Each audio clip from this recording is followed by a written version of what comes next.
Hello and welcome to the Akan Stadium on Randall's Island in New York City, the largest metropolis in New York State and the most populous in the USA. New York itself, of course, has long been known as a gateway for immigration to the United States, and its status as a financial, cultural, transportation and manufacturing centre is unrivaled in the USA. Steve Cram and myself, Tim Hutchings, with you on a hot and sticky New York afternoon. And this astonishing city, well, it's a first-choice destination for millions of visitors every year, and it's easy to see why, with the bustling and infectious vibrancy of Manhattan giving every day a real buzz. Well, today that attraction has pulled in some of the world's biggest names in track and field athletics. The Akan Stadium itself sits in the shadow of the Tri-Borough Bridge, which links Queens with Manhattan. We're only about a 15-minute cab ride from Times Square and the real heartbeat of the city.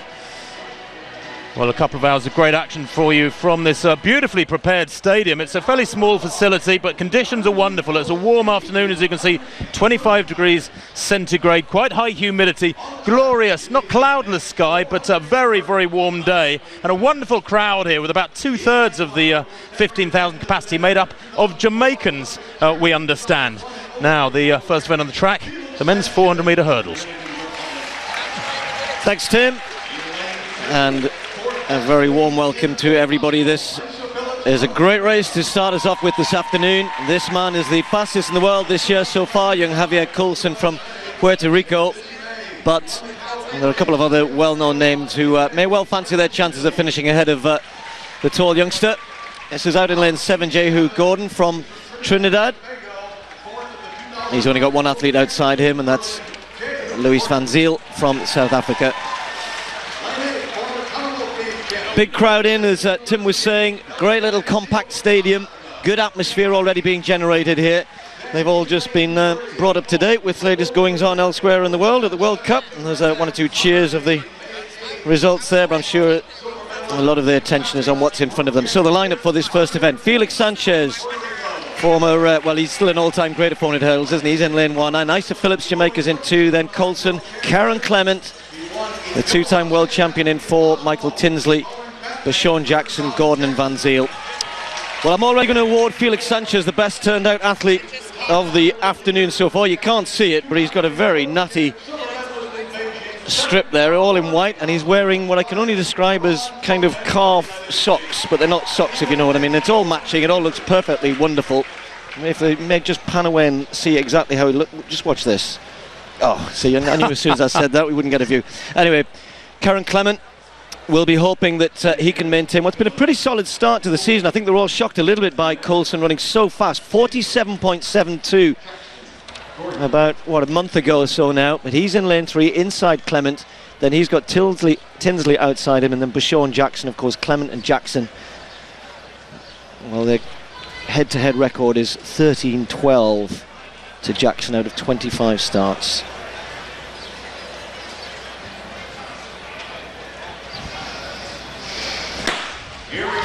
So where they go first time, of course, no false starts anymore. You're disqualified for an automatic disqualification for any false starts. They win nice and cleanly, and I can already see Coulson is right up on Clement and has started pretty fast through that first 100 metres down the back straight. He's got a slight lead as usual. Bashawn Jackson just trailing a little bit. It's Coulson and Clement through that first 200, and Coulson has started very, very quickly indeed. Tall figure with the headband, he'll come round into the home straight. Clement starting to come back into it. Jackson turning it on now, and there's going to be a real scrap now into the home straight. Can Coulson hang on to this? Clement's looking strong, and Jackson with his usual charge, the three of them pulling away from the rest of the field. Sanchez going well, right on the inside as well. This is going to be close. Jackson takes that hurdle the best, and he just gets an advantage, but Clement comes back. Clement's going to win it from Jackson. Coulson faded for third place. 47.87, a new meeting record. And that is a season's best for Karen Clement. It's all going in the right direction for him. He had to fight in the end because Jackson certainly took that last hurdle the best of the two. Looked as though he had the advantage, but Clement just dug deep enough to find a little extra over the last 25 metres. Tim. What a great start to the international programme. What a battle that Clement had to put on here to get past Jackson on the outside in lane 6. Full credit to him because he was running blind for the first 300. He kicked hard, but Clement had time to respond, and that little battle pulled them both well clear of the third place of their Coulson, the race-long leader. He really took it to them, didn't he, Coulson? Wonderful run, and sub 48 seconds is special.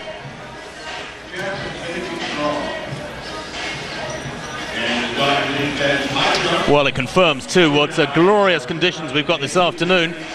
I like that touch, a tape for them to actually break through about 1.5 meters past the finish line, where the photo finish timing will be taking their real time, but it's a nice little touch. Well, I'm sure that'll be confirmed as both of them going under 48 seconds. As I said at the start of the race, only Coulson so far under 48 seconds this year, so the 400 hurdles really starting to get going. And don't forget, it's all about the diamond race, picking up the points as we move through the season. And that will mean that Clement will sit now on top, and we get it all cleared up because he was level with 6 points with Bashaw and Jackson, both of them having a win in a second place so far. So their battle continues. Yeah, just to confirm for those of you who are joining us, you might not have seen many of the Diamond League meetings so far this season. This is the 5th meeting of a series of 14 that spread through this summer, finish in late August.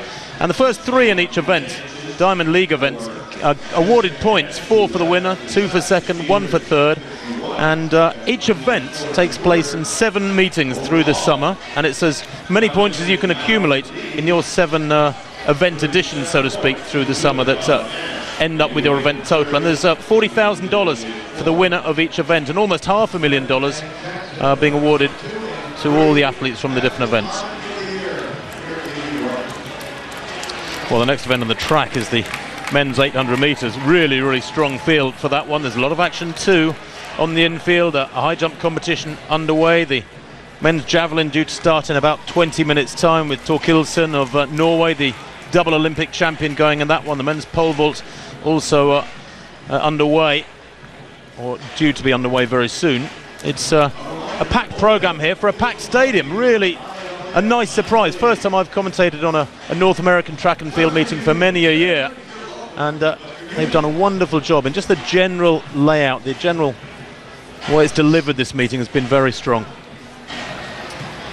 It's almost odd, isn't it? You're in one of the world's, if not the world's biggest metropolis, and we're sort of tucked away on Randall's Island here, just on the other side of the East River from the main part of Manhattan. And now you can probably see their bus just disappearing on the freeway overhead behind.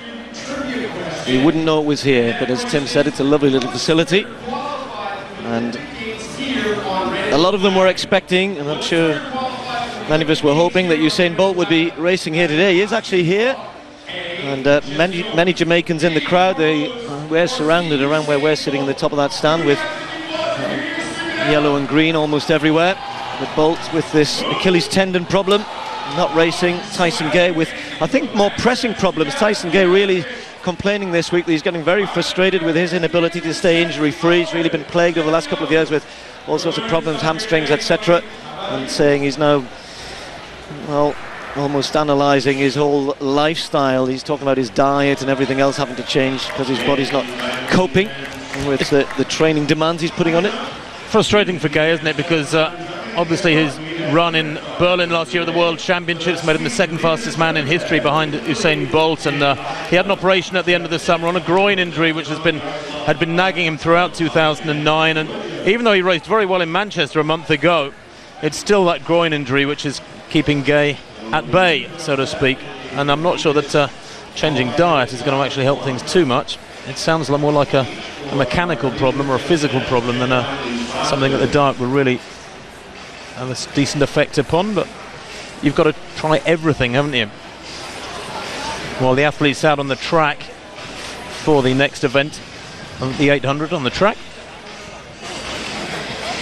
Well, as Tim said, that's the next one out there. Let's have a look at the result first of all. Karen Clement winning in that new meeting record, 47.86, just 100th taken off that. And as we suspected, Bashaw and Jackson rewarded with a new season's best under 48 seconds as well. Coulson taking the 3rd place. There's the points, 4 points for a win, as we were mentioning earlier on. That now puts Clement ahead of Jackson. They were sitting on 6 each, as I said. Di Green and Van Zillion are the 2 athletes so far to have taken up any points whatsoever. Well, some of the events have already concluded. This is what happened in the women's discus a little earlier on. The Olympic champion Stephanie Brown-Trafton was competing, but she had an awful competition, only throwing about 55 metres. Really poor performance from her. 3rd place went to Pospisilova Chechlova from the Czech Republic. In the first round, she threw 60.71. A bad start at that point, but that was as good as it got for her.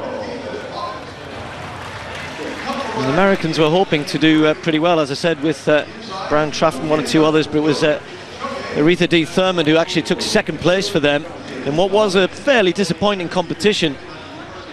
This was in the fourth round, 61 meters 19.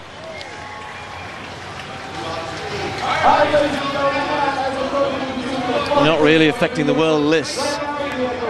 When you look at the world list, the name you're going to see in second place is this young lady, Sandra Perkovic. Is just 20, or not quite 20, in fact her birthday's next week, turns 20 next week. Has been a revelation this season, throwing personal best, and another good competition for her here.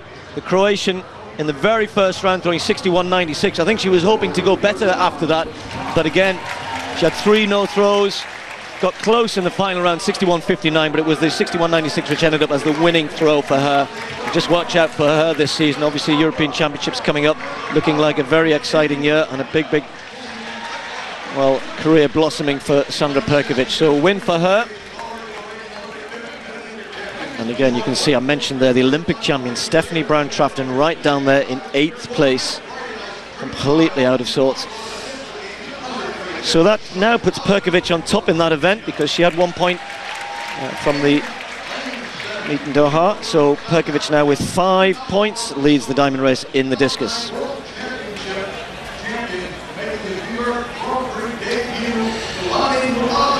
A long way to go yet in this 2010 season, where of course for the American athletes and many other athletes from around the world, there is no major championships, and it means they can just let the season unfold and their form come through when it wants to come through. They don't have to really target their training at a particular date or a particular week, unlike the Europeans that have those European Championships at the end of July in Barcelona, or indeed Commonwealth athletes if they choose to target those Commonwealths in New Delhi in October.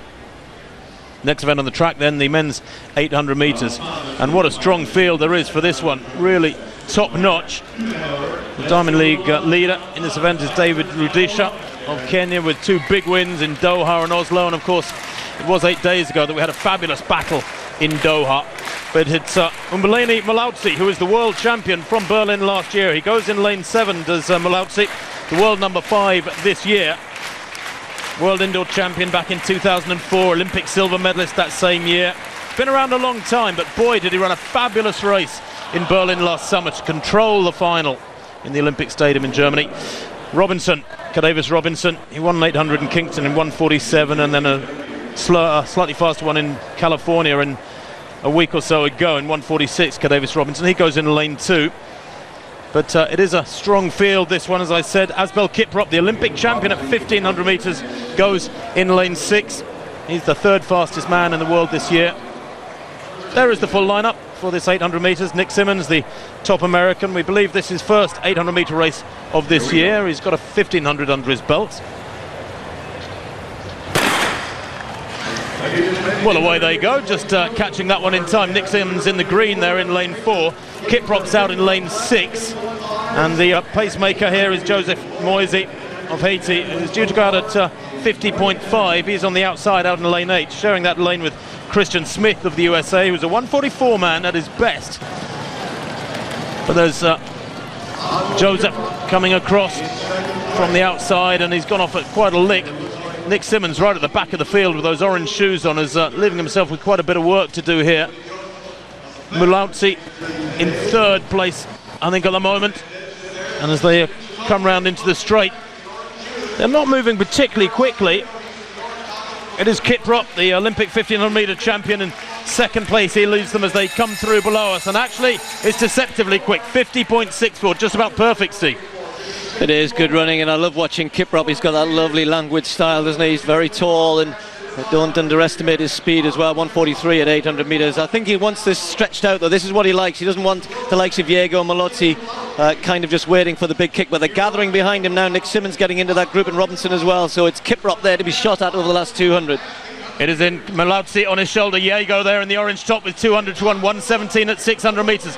Kiprop hasn't really turned it on, and Malautsi there with a significant acceleration. Remember, he's a 142 man, Malautsi, and he's getting daylight here between himself and the rest of the South African. He's getting well away. He's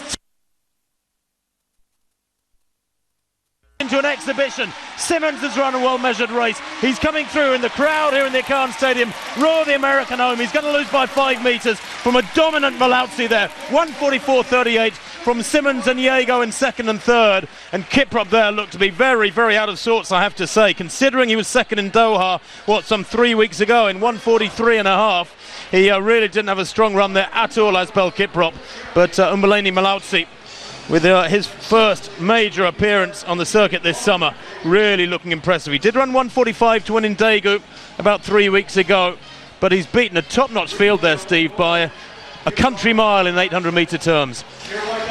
I was doing an interview this week, Tim, with a journalist who was talking to me about from South Africa, talking to me about Malautzi and what I thought about his chances of continuing on in his career and winning medals. And I said the thing I like about him is that he does run well at championships, and Diego as well, who's in this race. But this is a sort of dominant performance that it shows he's in good shape this year. He's got obviously Commonwealth Games coming up later in the season.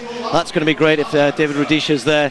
But Malautzi, when he's right, when he's fit, I think that was the big point, because he's obviously getting on a little bit now, close to around 30, isn't he? When he's fit and he's running well, he is always very, very difficult to beat, and he's got that strength and that pace. Kiprop, to be fair, ran a poor race, I thought, there when I was talking about him down the back straight. They were all catching him, he wasn't pushing on, so he's looking a little out of sorts, Kiprop there, but you've got to hand it to Malautzi. That was pretty dominant, because when you're leaving the likes of Diego over the last 100, 150 there, then that's pretty impressive. Well, it was indeed, and a meeting record to boot. 1:44.38 has been confirmed for Malautzi, and it does promise a great deal for him this coming summer. He's actually not 30 until September, so he should be in his prime, and he certainly raced like it just there. He enjoyed that one, didn't he? Of course, the South Africans coming off their summer, and a lot of racing down in the country currently hosting the World Cup Soccer. I wonder if Malautzi's keeping tabs on what's going on. I suspect he will be. Facilities down there in South Africa look every bit as good as they are here today in the Khan Stadium. Well, it's great, isn't it, Tim? The last couple of days around town, and this is what this meet signifies. New York is just, this melting pot of different nationalities, and we've got so many people here today supporting people from all over the world. You're expecting obviously mainly American crowd, but I was listening to Alison Felix at a press conference on Friday saying she'd considered this an away meet. There's so many Jamaican fans and kind of Caribbean, etc., that she says they'll be outnumbered by the American fans, and I think she's probably right. But it gives it a great atmosphere, and you mentioned the World Cup football, all the bars around town. It doesn't matter which teams are playing, and they're well represented in New York. They are indeed. And we had a quick dip into a bar for some brunch this morning, and boy, was it a good atmosphere. Confirmation of the win for Malautzi in that 800 metres, a meeting record 1:44.38 for the South African, ahead of a good run from Simmons and Diego in third. Asbel Kiprop, I said he was out of sorts, outside 1:47, the Olympic champion over 1,500 metres, and he's a 1:43 man at best, in 6th place.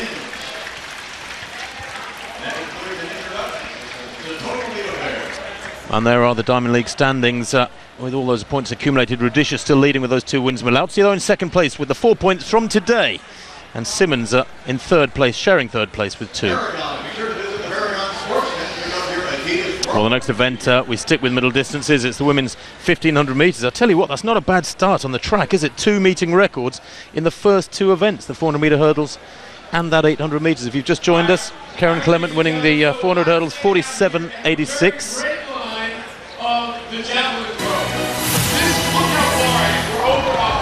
Well, we can bring you the best of the women's long jump now, and this event is completed. Just to be able to bring you the very best action, and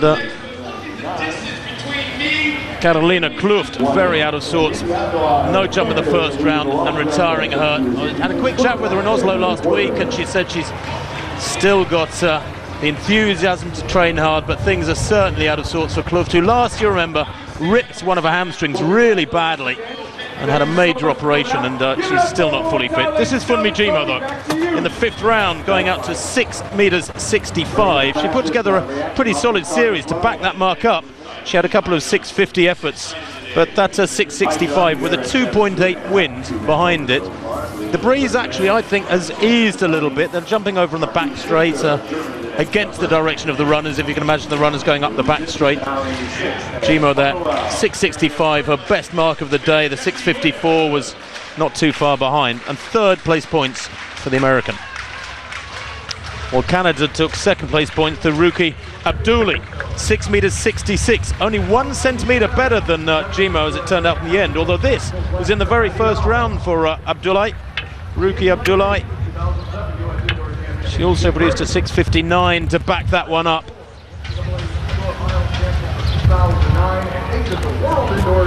So taking full advantage of the good conditions, she had a 2.1 wind behind that jump, the Canadian, and I have to say that's a new name to me. Interesting talent. And Brianna Glenn, well, she came out on top in the third round, pumping out to a really big one, 6 meters 78 there in round 3 for Glenn.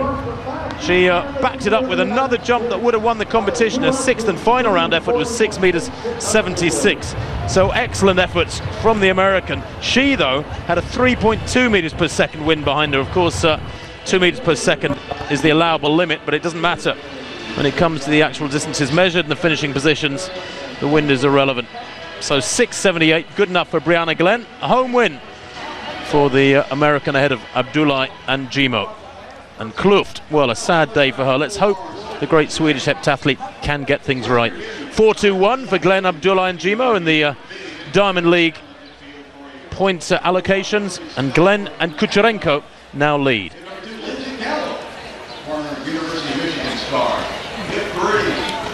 I know that, Tim, they said at the start of the meet it was 25 degrees centigrade. Well, I think it's either getting a lot hotter. It tends to in New York. I noticed that the other day, that it gets a lot warmer as the day goes on. And I was watching these 1500 meter women on the back straight. They're all sitting in the shade, so trying to keep out of any of the sun. That included the Olympic champion here. Well, was she a surprise champion? I think she probably was, wasn't she, Nancy Langat? And will probably start in the favourite. And what is a very, very good field here, full of American talent. America had 3 women under 4 minutes last year. They're all here. Shalane Flanagan, Olympic bronze medalist over 10 kilometres, coming down in distance here. One of those under 4 minutes last year was Kristen Worth Thomas, you just saw her. And that there is Anna Pearce. Now, you'd probably remember her more as Anna Willard, who had such a great year last year at 800 and 1500, and has grown her hair a little bit. If you might have recognised her, remember, Tim, she used to have that kind of little white streak in her. She did have a little white streak. Did, yeah. I noticed the other day she's... I think she looks better without the white streak myself. Don't we all? It's the grey ones I'm worried about. Shannon Rowbury, just outside 4 minutes. I said, I mean, Tim and I have talked about it before, and maybe as this race progresses, or maybe the women's 5,000 a little bit later on, about how well the Americans are doing in their endurance events, men's and women's. Jenny Barringer in Eugene last year dipped under 4 minutes. He's only run 4.8 this year. Just picking out some of the names there, but the perhaps big surprise, and to my mind a little bit disappointing to see her in this race, I don't really say that, will be the name you'll see there, Meseret Defar. Tirunesh DeBarber is here running the 5,000 metres, and would have loved to have seen Defar against DeBarber. I'm sure many people would, but Defar is making a rare excursion into the 1,500 metres here. It'll be very interesting to see how she goes. Her best is only 4 minutes and 6 seconds, which I find unbelievable, given how good she is at 3,000, 5,000, etc. That goes back to, what, 4 years ago. So maybe Defar ready to rewrite her own record books here, but she's got, as I said, the Olympic champion to contend with, and Galita Burka of Ethiopia, who I'm not sure that we've seen a close-up of on the start line. That has to go through in pretty good pace as well, so should be looking for something fairly swift here. I think around about 2.7 through 800 metres. It's a fairly large field. Karen Shinkins, you can see in the white, has been given the job of setting them out at a good pace. Whether or not she gets to 800 or not is another matter entirely. Mardria Hyman, the Jamaican who's just behind her, has been asked to help out. Now, already that's a little bit quick for Karen Shinkins. In fact, it's very quick, and they're all well stretched out trying to hang on to this early pace. It looks like Anna Pearce, who's trying to slot in. Yeah, she's so far ahead, Stephen. She'd be better off easing back a little bit here. I think quick glance over her shoulder just to see what's going on. She can see a big screen at the far end of the stadium that she's running towards. and she should be aware of that gap behind her. And isn't it interesting? You look at Langat, you look at Defar, you look at Burka, they've all just hung back. Burka just pushing on a little bit, has realised there is a bit of a gap there, but they've at least run a sensible first 300. They'll gradually get back to these pacemakers, but have done it comfortably, easily. Pierce is moving up as well. We've just gone past Barringer, who's just fading a little bit. Let's see that, 63.41. Well, it's not miles off what they were asked to do, to be fair, just that the field probably didn't fancy this pace. It is a very fast pace that they've been asked for, and that now that lead is being maintained. You can see there the pace is quick, where Thomas has gone with it already. Looks as though she's suffering a little bit, and I've got a funny feeling she's not going to finish anywhere near the front. She was never one of the most fluent runners, was she, Thomas? She was a real pusher-puller with the arms. She looks very awkward. You can see her punching away there and losing ground now on those pacemakers. And she's going to end up really isolated here with Burka back in 4th place, leading the pack. Burka's got a really strange running style, very forward-leaning in the torso. But I'm not sure she'd necessarily like to be acting as pacemaker for the rest of the pack. No, she's got the Olympic champion Langat just sitting right behind her. I think this is where we need to concentrate on there. They've got to be careful though, they can't go too slow. I mean, obviously Worth Thomas is a very good runner. She's not in great shape so far this year, but maybe she knows more than we know and is going to find herself with a good lead here when Hyman steps off the track. Not sure when that's going to be, but it'll probably be fairly soon. And that's what, a good 15-metre or more lead. And I think that Langat and the others are getting a bit itchy here. They're wanting to go past Burka. Accepting she's in the front, but she's not doing anything there. And if anything, that lead is getting a little bit longer. Worth Thomas pushing on there. She's got 600 metres to go. And there's the pack who are starting to bunch now, and they're going a little bit too slow. Well, they are, and I mean, this is a bizarre situation and a fascinating one. Worth Thomas with what, 20, 25 metres ahead of Burka. She's about 3 seconds up at the moment. Now, the chances are she'll get swallowed up in this next 500, but the crowd will love this sort of situation, Steve. They're really getting behind her here in this packed home straight stand. She's got 450 metres to run. She's still pumping away in that rather awkward, ungainly style of hers, but that's a fully 25, maybe 30 metres at the belt. And now Defar deciding to get on with it. Langat going with it. Barringer's moving through on the outside to try and get past Burka as well, who herself now responds and tries to go with Defar. And of course we know how quick Defar is. They're reeling her in quickly here. The crowd sensing that the rabbit out in front is going to be run down here. Now Burka's having another go alongside Defar. Langat is still there. Barringer trying to stay with them. Worth Thomas fighting hard, but here they come. They're going to just roll past her, and indeed they do. And look at this, Nancy Langat stretching out. She's only got Defar for company now as they enter the home straight. The two of them just a metre or so apart. The Olympic champion trying to hold off one of the fastest finishers in distance running women have ever seen. Meseret Defar on the outside. Can she do it over 1500? She's not going to get there, I don't think. It's going to be Langat who's going to win this. Langat just stretches away over the last 20 metres. Good performance from her. It's just outside 4 minutes. It'll be a personal best for Defar. Burka hangs on for 3rd place. What a strange race there, Tim. I'm not sure what their last lap was, but I bet it was pretty quick. And particularly the last 200 metres or so. The Olympic champion not giving way to Defar, who'd come down to her distance. She wanted to make sure that she held her up, but it was a real battle there. They had to go around either side. I was going to say Defar squeezing through on the inside there, but Thomas got a bit of a bulk there. But Defar, well, to think that she could outkick the Olympic champion at 1500 metres was maybe a little bit optimistic as they came into this last 150. Langat, though, who said that she had stomach problems through last year, that was the reason for her poor form in 2009, clearly out of the woods, and that's the fastest time in the world this year, confirmed at 4:01.60 and another meeting record. Pressure's on, Tim. Your race is next. I know. Can they do it for me in the women's 200 metres? That might be a taller order. Well, then that's a well lead as well. And the conditions are fantastic here, it has to be said. And obviously we're getting into the business part of the season. Athletes beginning to get themselves into shape for various national championships. Some, of course, will be trials for the likes of the Europeans and, of course, Commonwealths later on in the year, where I'm sure we're going to see Nancy Langat. Well, sorry, Steve. Yeah, I was just going to say, Tim, you know how athletes start to dominate an event, and she's good enough to do that, isn't she? And she's winning races, not only obviously the championships where she's doing so well, but then coming into the likes of the Diamond League and holding off, you know, Tafar, which is, it's great to see Tafar. As I said right at the beginning, I would have loved to have seen her in the 5,000 metres today, but there's one thing we can't say about Tafar, she's obviously in good shape. Well, I'll say she is. We very rarely see a race over 1,500 metres, but that was a personal best from Tafar there in second place, 4:02 exactly for the Ethiopian.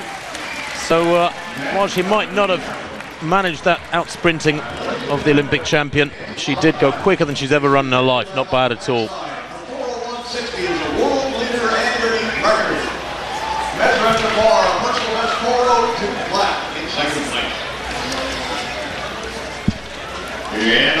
Well, we mentioned various field events going on, and the high jump is one of them.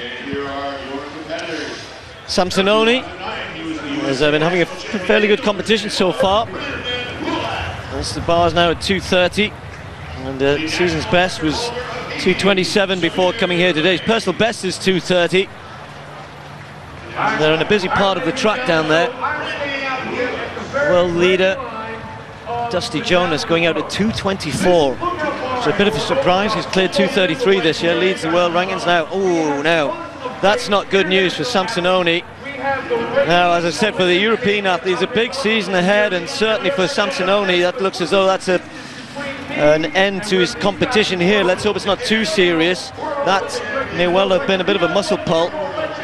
Well, do you know what, Steve? It's so hot and humid. I wonder whether or not it's not cramp for Samsononi there. It could be just a little bit of dehydration. Very, very sticky. It's one of those days where just sitting down, you feel a little bit of dampness developing all over your body because of the humidity and the heat. And the wind, funnily enough, has dropped almost completely. He looks as though he's trying to stretch it out there, doesn't he? Well, let's hope so, because obviously, well, there's European Cup event in Europe next week, and the trials are the weekend after that, certainly for the British athletes, so let's hope it's nothing more than cramp. This is Jesse Williams. And I was talking about obviously the way the season's panning out. Well, Williams, as far as the Diamond League's concerned, a good second place for him in Shanghai, made the trip well worthwhile, picked up the points. And because there's not so many points available, you keep getting yourself in the top 2 or 3, then you're going to be in for a pretty good payday at the end of the season. So Jesse Williams again here, right in amongst it.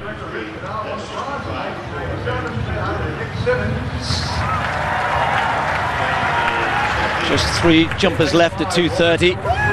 Well, this is what that was his clearance. I think he liked it. Wonderful from Jesse Williams. Now, that's a season's best for him, and I said he's having such a good year that much for him progressing. There's more to come from him today, perhaps. And this is the man that he beat in Shanghai into 3rd place, Thornblad from Sweden. Very, very busy down in the high jump area. Got athletes warming up for the javelin. As Tim was saying, they've been out there quite a while in this heat as well. Thornblad has had 2 failures so far, one at 2:24, one at 2:27, and one so far. Oh, and he goes over. That's 2 men clear then. Well, he's not going to give this up lightly, is he? And on comeback, he'll be ahead of Williams. So he stays in 1st place, Thornblad, with that clearance at 2:30. And that's going to give his, final result there. As I said, he will get the 4 points, and that will put him in a very, very good position as far as the diamond race and the high jump's concerned. Tom Parsons cleared 2:24. As I said there, Dusty Jonas, #1 in the world this year in terms of clearances, 2:33, nowhere near that today.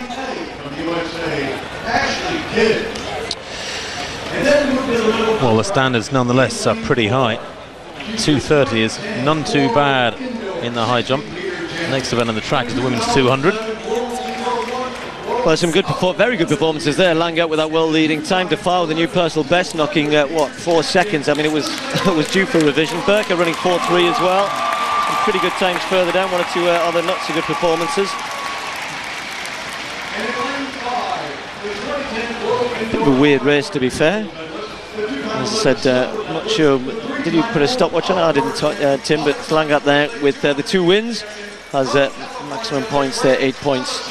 Burka on 3, and then Jafar currently in 3rd place, but of course we'll expect to see Jafar over the longer distances through most of this Diamond League season. Well, I'll tell you what, the strength and depth in that 1500 was fantastic. Pliss of Poland was 10th in 4:06. That's how good it was going down. Imagine coming 13th in 4:07. That's what happened to Canada's Edmondson Stellingwerf. The women's 200 metres, the next event on the track, and there is Alison Felix. She goes in lane 5, 6 world titles. She's won 2 Olympic silver medals, and just inside her there in the white strip is Veronica Campbell-Brown, the world number 1 this year from Jamaica. There's the full lineup for this women's 200 metres. Freeman in 2, Bianca Knight in 3. Campbell-Brown goes in lane 4, the double Olympic champion. Alison Felix in 5. Kellyanne Baptiste in 6. Shalonda Solomon in 7. And Sharonda Williams in lane 8. Well, Emily Freeman from Wakefield Harriers going in lane 2. Hasn't raced since the middle of May. She's up against a tough field here. She's got Bianca Knight in 3, a former world youth champion. Campbell-Brown, one of the quickest athletes in history, and the world indoor champion this winter, over 60 metres in lane 4 from Jamaica. Alison Felix goes in lane 5. She's won the last 3 world titles at this distance. Felix in 5, Baptiste in 6, Solomon 7, Williams in lane 8. Well, they get away first time. Campbell-Brown already up on Felix. You'd expect that. Campbell-Brown much quicker over 60 metres, but Felix holding her form well, and so is Baptiste. Baptiste had a good run, but look at Campbell-Brown. The Jamaicans in the crowd, and what a big contingent there is. Loving this one. Felix has got a lot of work to do, but she's not going to get there, I don't think. Or is she? Better form at 400, but not as good at 200 today. 21.98, the fastest time in the world this year. My word, is that quick. Sub 22 seconds, and that's a rarity, I can assure you. Campbell-Brown is smashing her own world-leading time of 22.3 from Lawrence in the USA back in the middle of April. But Alison Felix, well, Steve, you said earlier that she regarded this as an away fixture, and that for Campbell-Brown, for Jamaica, this was almost a home fixture. And that is Campbell-Brown on the ground. Maybe is that a bit of cramp in the hamstring for her, even though she crashes across the line there in first place. The time is indeed a meeting record. The ball's back in your court, Steve. 21.98. Very, very special sprinting indeed, and what a great race too. I think another 5 or 7 metres and Felix might have got there, but Campbell-Brown really hit it hard on the bend, came off the bend with what, a couple of metres to the good, and worked hard through that 3rd quarter too. And I thought Felix took a long time to really get going. She looked like a 400-metre runner, struggling to find 200-metre form in that one. It's the big names racing flat out against each other. There you go, Tim, well done. 21.98, then the fastest time in the world this year for Campbell-Brown, ahead of Felix. Bianca Knight some way back in 3rd place, 22.59. That earns a 1 point. Campbell-Brown getting 4 points, Felix 2 for that one, and the overall standings for the event. Then it puts Campbell-Brown on top, along with Carmelita Jeter after 5 meetings. Well, the wind was plus 1.4 behind them, by the way, in that 200 metres, so very, very good conditions indeed for sprinting, or indeed long jumping, with the following wind helping the jumpers earlier on in that women's long jump. Might not be a big help to the pole vaulters. You can see that bed there to the left of picture with the wind coming at them from their right. In effect, the wind is blowing from this camera position down the home straight. But 4 races on the track so far, and 4 meeting records, can you believe? We're talking about head-to-heads, Tim. There's a great triple jump competition, perhaps one of the real highlights. We've got Christian Olsen, there he is, a little glimpse of him. We've got Philip Sidowu, world champion from Great Britain, and we've got Teddy Tamgo, the man who broke Christian Olsen's world indoor record in Doha, the World Indoor Championships. So the 3 of them, the 3 big names of world triple jumping, if you like, are here in New York. And Christian Olsen trying to get a little bit of support from the crowd down on the back straight. A man who we thought was not going to return to the sport, had so many injuries, of course, and has come back, particularly over the last 18 months or so, very well indeed, and is really starting to threaten Philip Sidowu and the others. It's good to see him here, and he's still a very big name, of course. What, 5 or 6 years ago, when Sweden seemed to be dominating, didn't they, the whole of the world of track and field, with so many athletes, the likes of Kluft, obviously, and Olsen, and Kaiser Bergqvist, the Kalures. Susanna Kalures actually hit in the 100-meter hurdles a little later. It's good to see Olsen injury-free and performing well. Yes, it is, and I think he's still got some injury problems. Not yet back to his absolute best. Here's a special athlete, Teddy Tamgok, world indoor champion, of course, in Doha back in March, with the final effort of the championships. I think it was the penultimate jump of the competition, actually, but it was the last event of the whole 3 days. He broke the world record indoors, and he's already in very good form indeed, is the Frenchman. What can he do here? Oh, no. No. Got the timing all wrong there. There was no rhythm to it.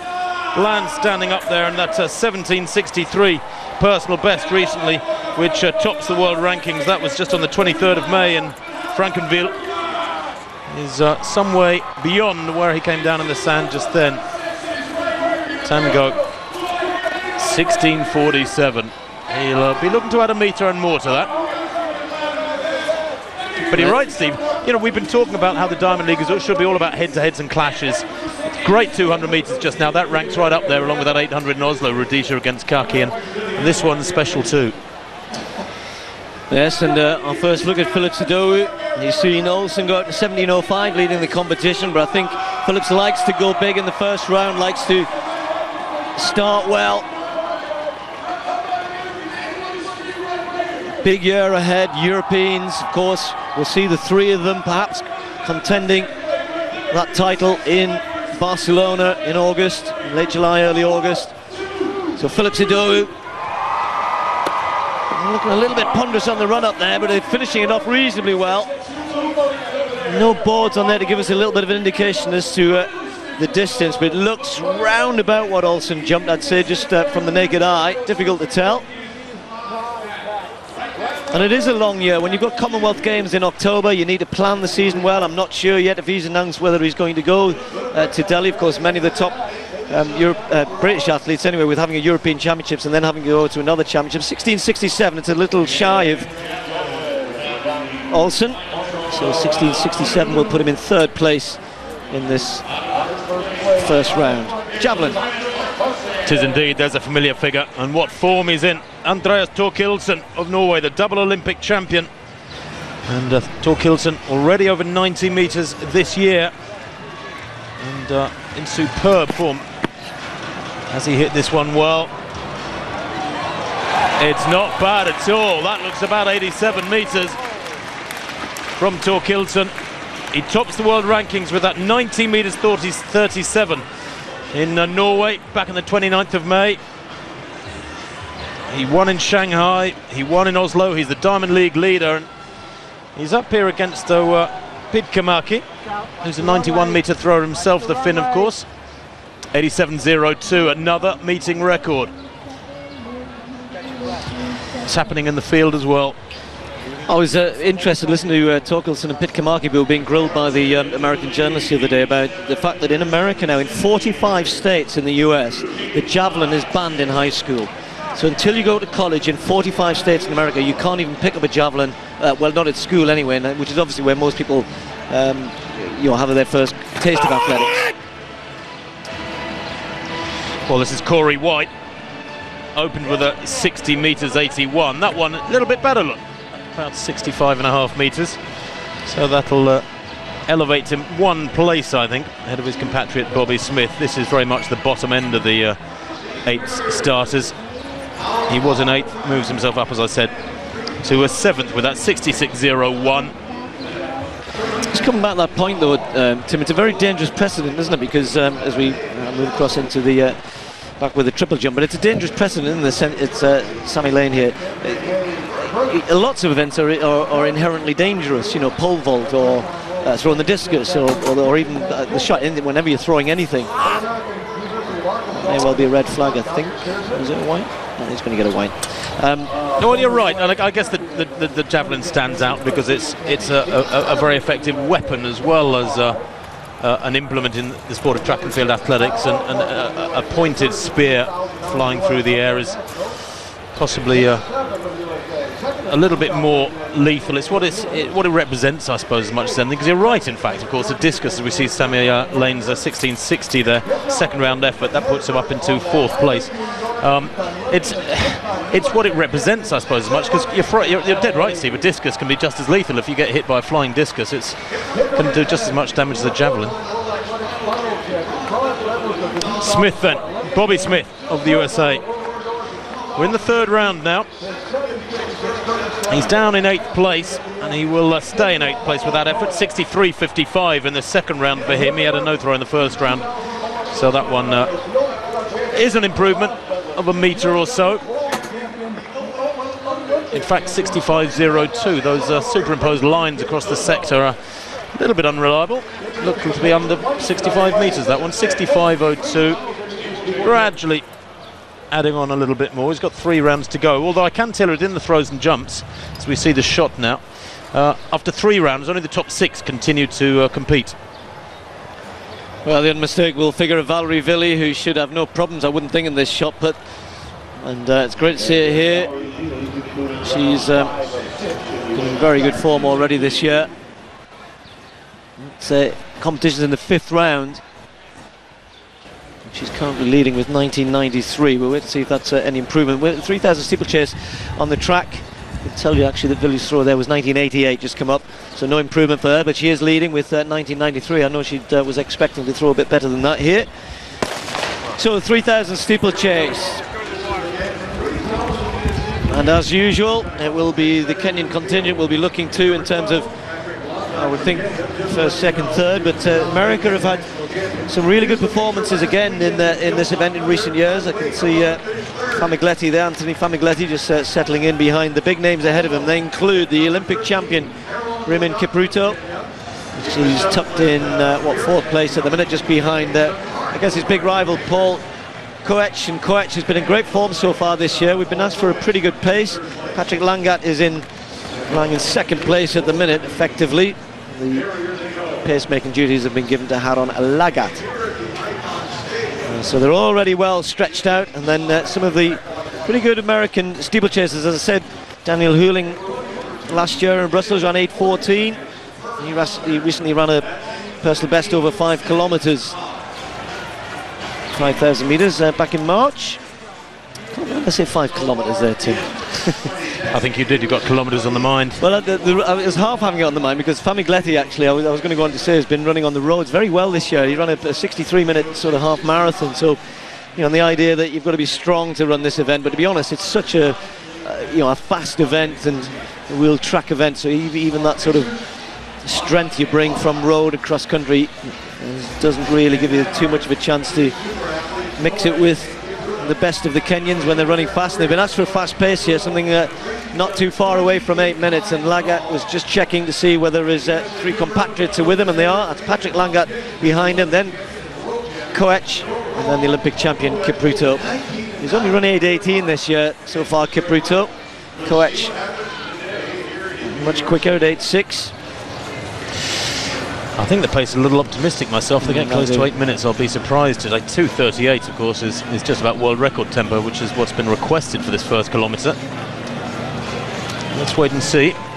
Doing a pretty good job at the moment is Haron Lagat. These 4 well away, as you can see, and the rest of the field, about 20 metres back now. The wind has been swirling a little bit, I should say gusting. You can see those flags there on that top end of the field, blowing towards the track, and that's where the wind's coming from. But at other times they're just hanging limply, and it appears just about perfect. Remember Patrick Langat was in Shanghai, Tim, you can correct me if I'm wrong here, but didn't Patrick Langat was meant to be kind of helping out with the pace, and he kept going so well. He got involved, he ran a big personal best, and he ran 8 minutes 9, which was a bit of a surprise to everybody, probably himself included. And he's really trying to encourage Lagat in front of him, who's moved out. He's kind of already thinking, I've had enough now, can you please take over? In fact, there he goes, he's just going to step over. So that leaves Patrick Langat in front. And this is what happened in Shanghai. He had Koech and Kemboy, who'd let him go a little bit, and then they really came back at him and took about 2-3 seconds out of him on the last lap. He still was rewarded with a big personal best, running under 8:10. So they're going to be a little bit more wary of him now. He's meant to be keeping the pace going today. That is his job, but they'll know that they really should go with him, because if he does, they do sort of sit back and look at each other, Koech and Kipruto, then Langat's capable of staying out there in front. So they are going with him. The pace is slowing already, but as you said, it was fairly ambitious. And then we've got a secondary race, if you like, which Famigletti is leading. Huling, as I mentioned, and Steve Slattery, the three Americans who themselves have got about a 15-20 metre lead over some of their compatriots. So it's three Kenyans in the front. And I'll tell you what, first kilometre 2:39, just inside 2:40. Pretty solid running, but it is a hot, sticky afternoon. Bit of a breeze in their faces up that back straight. It's not ideal for distance running, I suppose you could say. Not far from it, but not ideal. Looks very comfortable, doesn't he, Langat? And Kipruto, as we suspected, he hasn't been running great so far this year. And former world champion, reigning Olympic champion. And they've got so much depth, so much talent, so much ability at this event. And he's struggling, I would think, on the sort of form he's showing at the minute, even to get in the Kenyan team for later in the year. But Koech, by stark contrast, has been running very, very well indeed. He was only just out-kicked by Kemboy in that race in Shanghai by a couple of tenths, and there's not many people out-kick Koech. Kemboy, of course, one of the best, one of the fastest men. He's a great steeplechaser, but on the flat as well, is very, very swift. But Koech normally can out-kick most people in the steeplechase.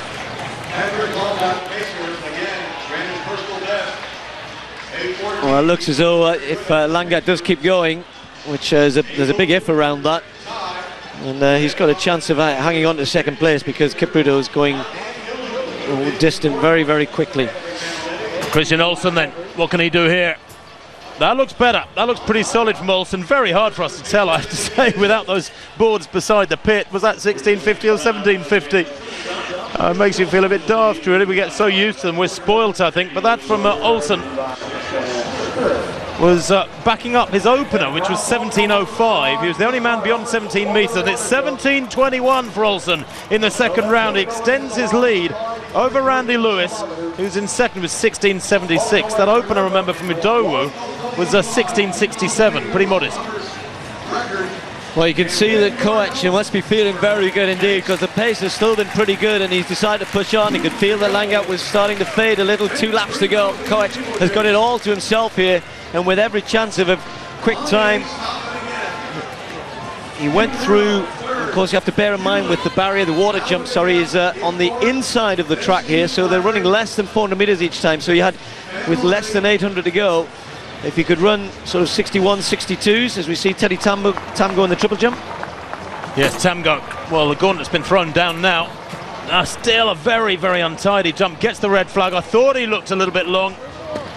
Well, he's smiling, he's laughing. He might well be Tamgo, but he's down in 6th place.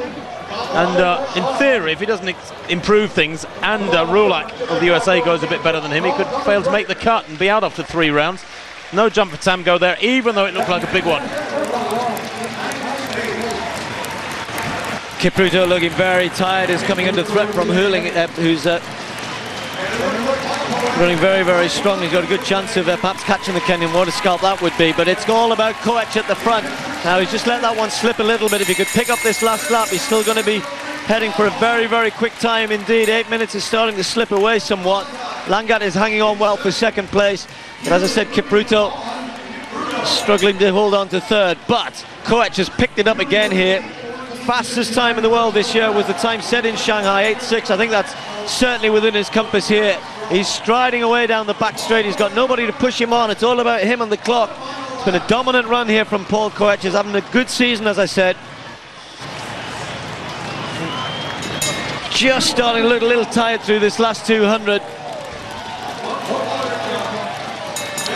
There's a good race going on for third place, and the crowd's starting to warm to that. I'm not sure that Huling is going to catch Kipruto, but as we see Langat take the final water jump, it's all about Paul Koech now, who looks as though he's a little tired coming into the home straight. The clock is ticking away pretty fast now. It's not been such a good last lap from him, but nonetheless it's a good victory. He's going to see that 8:06 clocking slip away as well, but it's a dominant win for Paul Koech of Kenya.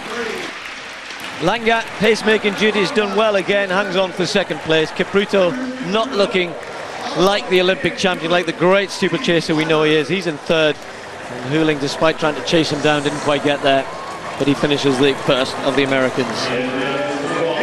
Well, the first track event without a meeting record there, and that's hardly surprising. The meeting record is 8:01, and it's not a world best either, but 8:10 and winning by that distance is not bad going at all from Paul Koech. He does, of course, hold the second fastest time in the world this year at 8:06, and he looks pretty tired after that one. So often we see the Kenyans cross the line and carry on jogging round the bend and taking the plaudits from the crowd, but he looks like he's working for that one, sweating up profusely there, and hardly surprising.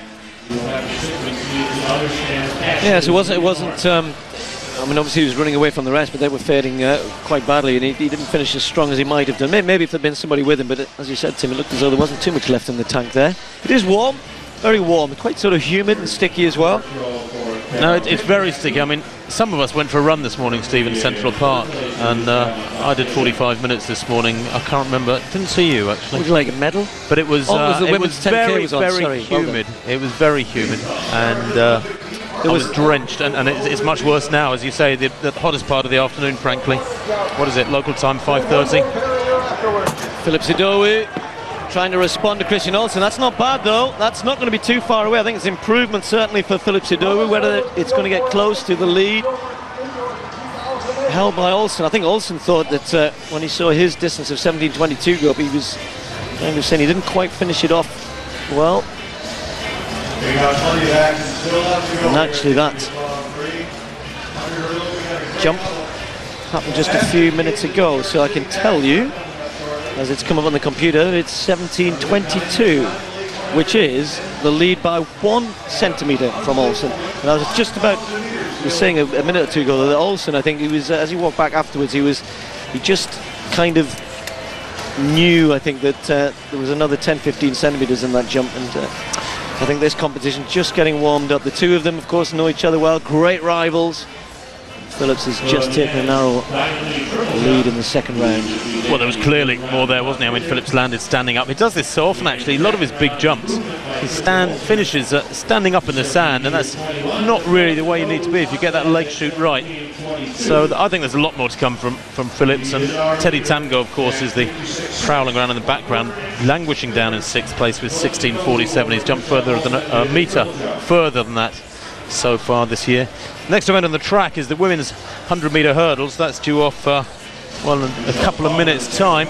The barrier's still being put out on the track. I think we're going to be I think a few minutes late through this second half of the meeting. There is Lolo Jones, the world indoor champion, twice world indoor champion, in fact, who's been in pretty good form. Winner in Oslo 8 days ago in 12:66, but a few days prior to that she had a bit of a nightmare in Ostrava in the pouring rain in the Czech Republic. So just lacking that little bit of consistency, and she does have a habit, Lolo, of being so quick to the first barrier and between those first 3 or 4 sets of hurdles that quite often she clips one, and if she doesn't go down, she certainly loses her rhythm and produces a poor performance. I think in Ostrava she was down in 4th place, but it's a loaded field, that 100 hurdles, I can tell you.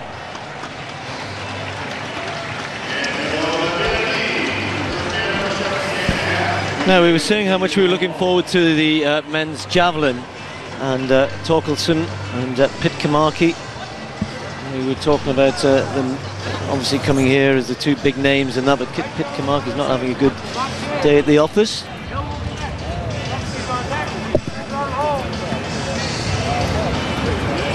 And we're just looking down, we're just getting some information actually that despite the fact that Torkelson got off to a good start, we think he's got a bit of a groin problem and has taken no further part in the competition. So I'm wondering why we might not have seen him. And that's not good news for him either. So Torkelson, if that information is true, then he will take no further part here today. And of course, the European Cup is in Norway next week in Bergen. I'll tell you what's strange, Steve, as we see Chris Hill there take his 6th and final round throw, it's actually a no throw, is that Peter Friedrich of the Czech Republic has also retired. He took 3 throws. 85.04 in the third round was his best, and he retired, didn't take part in the last 3 throws. Torkelson had just 2 throws. Now Sands in this triple jump. Randy Lewis in third place, Sands in fourth behind him, looking for about 8 centimetres to move into the top 3 and get Diamond League points. But no, doesn't look too happy with it, does he? Really tight at the top, remember. Dovu 17.22, Olsen 17.21. They're way ahead of the rest. Well, Sands there moves into third place, 16 metres 80, and it equals his season's best at 2 metres following wind. He managed to snatch there.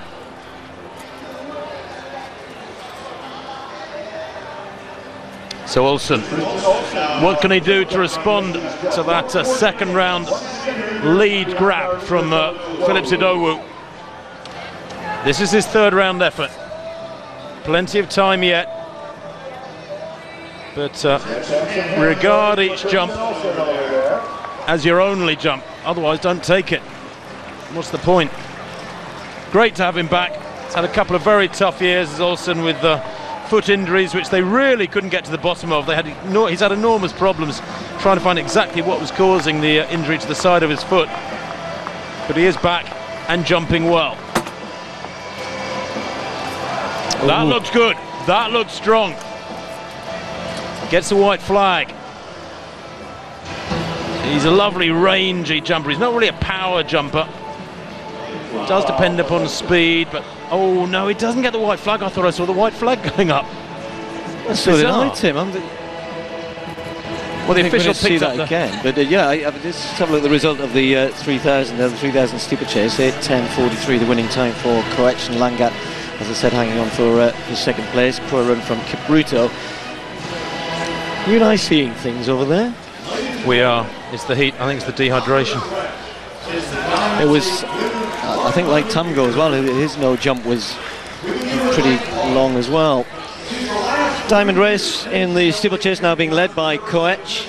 Ken Boy with the just the one race, one win, so he has 4 points. Just to keep reiterating that, 4, 2 and 1. Only points awarded for the top 3 places. And Lolo Jones, as Tim was saying, hoping for a good performance in what looks like a very competitive field again in this 100-metre hurdles. Does indeed. Lolo Jones will be in lane 5 in the very centre lane of the 9 lanes being used. Priscilla Lopez-Schleep, the 27-year-old Canadian, goes in the lane beside her in lane 4. She, of course, the World Championship silver medalist last summer, the bronze medalist in the Olympic Games. She's very, very consistent as the Canadian. And in fine fettle with a big win in Ostrava a couple of weeks ago. 12.69 there, that is her season's best. Lolo's season's best, 12.66, so very, very close on paper. But I said it's a loaded field, and believe me, it is. Delarine Ennis is in there, Perdita Felicien, Ginny Crawford. Tiffany Offaly, the 22-year-old American, goes in lane 1. World Junior Championship bronze medalist a few years back, but 4th in Daegu recently, so she's in pretty good form. 12.85, her season's best. She's in 1. Sally Pearson of Australia, she's a 12.50 athlete. Here's a Pearson in lane 2. And looking for a solid run here. No form yet this year over the 100 hurdles. Delarine Ennis goes in lane 3. The World Championship bronze medalist last year. Very experienced at 35. In lane 4, there is the Canadian Lopez-Schleep. Bronze medalist in the world indoors. She wintered well. Lolo Jones in 5. Winner in Doha. Winner in Oslo 8 days ago in 12.66. That is her season's best. Perdita Felicien, former world champion. She took the world title back in 2003 on the home ground. Ginny Crawford in lane 7. 3rd in Doha, a winner in Daegu recently. Her personal best was here. 12.45, her personal best, a couple of years ago. Susanna Kalur, great to have the Swede back. The European champion, the reigning European champion, will be looking to defend that title in Barcelona later on in the summer. She was out for all of 2009.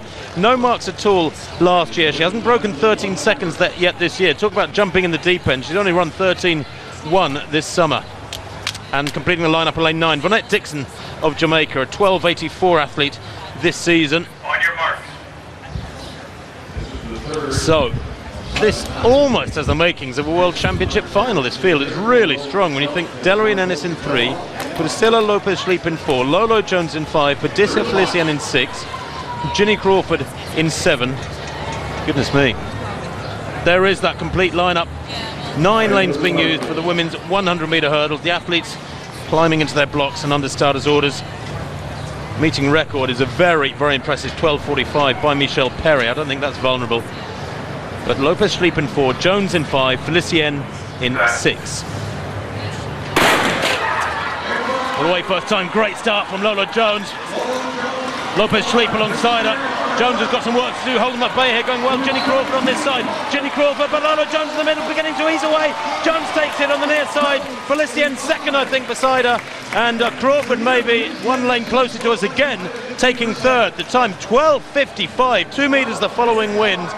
But boy, another big win there for Lolo Jones. She had to work for it, and really, she held on so well because she got away the best of them, grabbed a few inches at the start, and that was the only lead she was able to maintain throughout the race. It's the fastest time in the world this year, 12:55, to take over from the beautifully named Queen Harrison, which was run back in early April. Yes, Tim, I think she did get a good start. If anything, Ginny Crawford might have been a bit better, and then the two of them were almost neck for stride for stride, if you like, all the way through. Jones just gets away then, and Felician with that superb last 2 hurdles almost got to Jones. Very, very competitive, and as we've said this time and time again, you could almost throw a blanket over the best 100-metre hurdle, women's 100-metre hurdle athletes. They are so closely matched. Jones tends to come out on top more often than not always on the times that she wants to, of course, when it really matters, but in front of a home crowd today here in New York, she just about comes away with the victory. 12:55, another world-leading time in these very good conditions. We'll get that confirmation of the wind speed. It came through at exactly 2 metres, which of course is the legal mark. Well, I tell you what, the strength in depth there was fantastic. Lopez-Schleep 4th in 12:67. Sally Pearson 5th, 12. In fact, they've just adjusted that on the computer, jumping around in front of us. But no doubt in the first 3, Jones, Felician, Crawford. 12:55. Very, very competitive race too. It's great to see these athletes coming out and matching each other week in, week out, and battling hard. 3 100ths of a second. That's all there was in it. And I can tell you that most of that gap margin was represented by Lolo Jones's lightning quick start. She was 177.177, Felician 0.194. So really quick start from Jones is what pretty much gave her the upper hand there from the word go. Well, she's a very popular athlete, isn't she, Lolo Jones? And she is. I had a chat with her a couple of weeks ago in an airport lounge, Steve, and I said the US champs this year, they're pretty much in the middle of nowhere, aren't they? It's a weird little town. And she went, yeah, Des Moines, Iowa, my hometown. Well done. I know. There it is, confirmation of the win for Lola Jones and a world-leading time, 12:55, ahead of Felician of Canada and Crawford of the USA. And those Diamond League points, 4-2-1 for Jones, Felician and Crawford. And that's the way it is. Lola Jones, 12 points now to lead the overall standings after 3 meetings for her.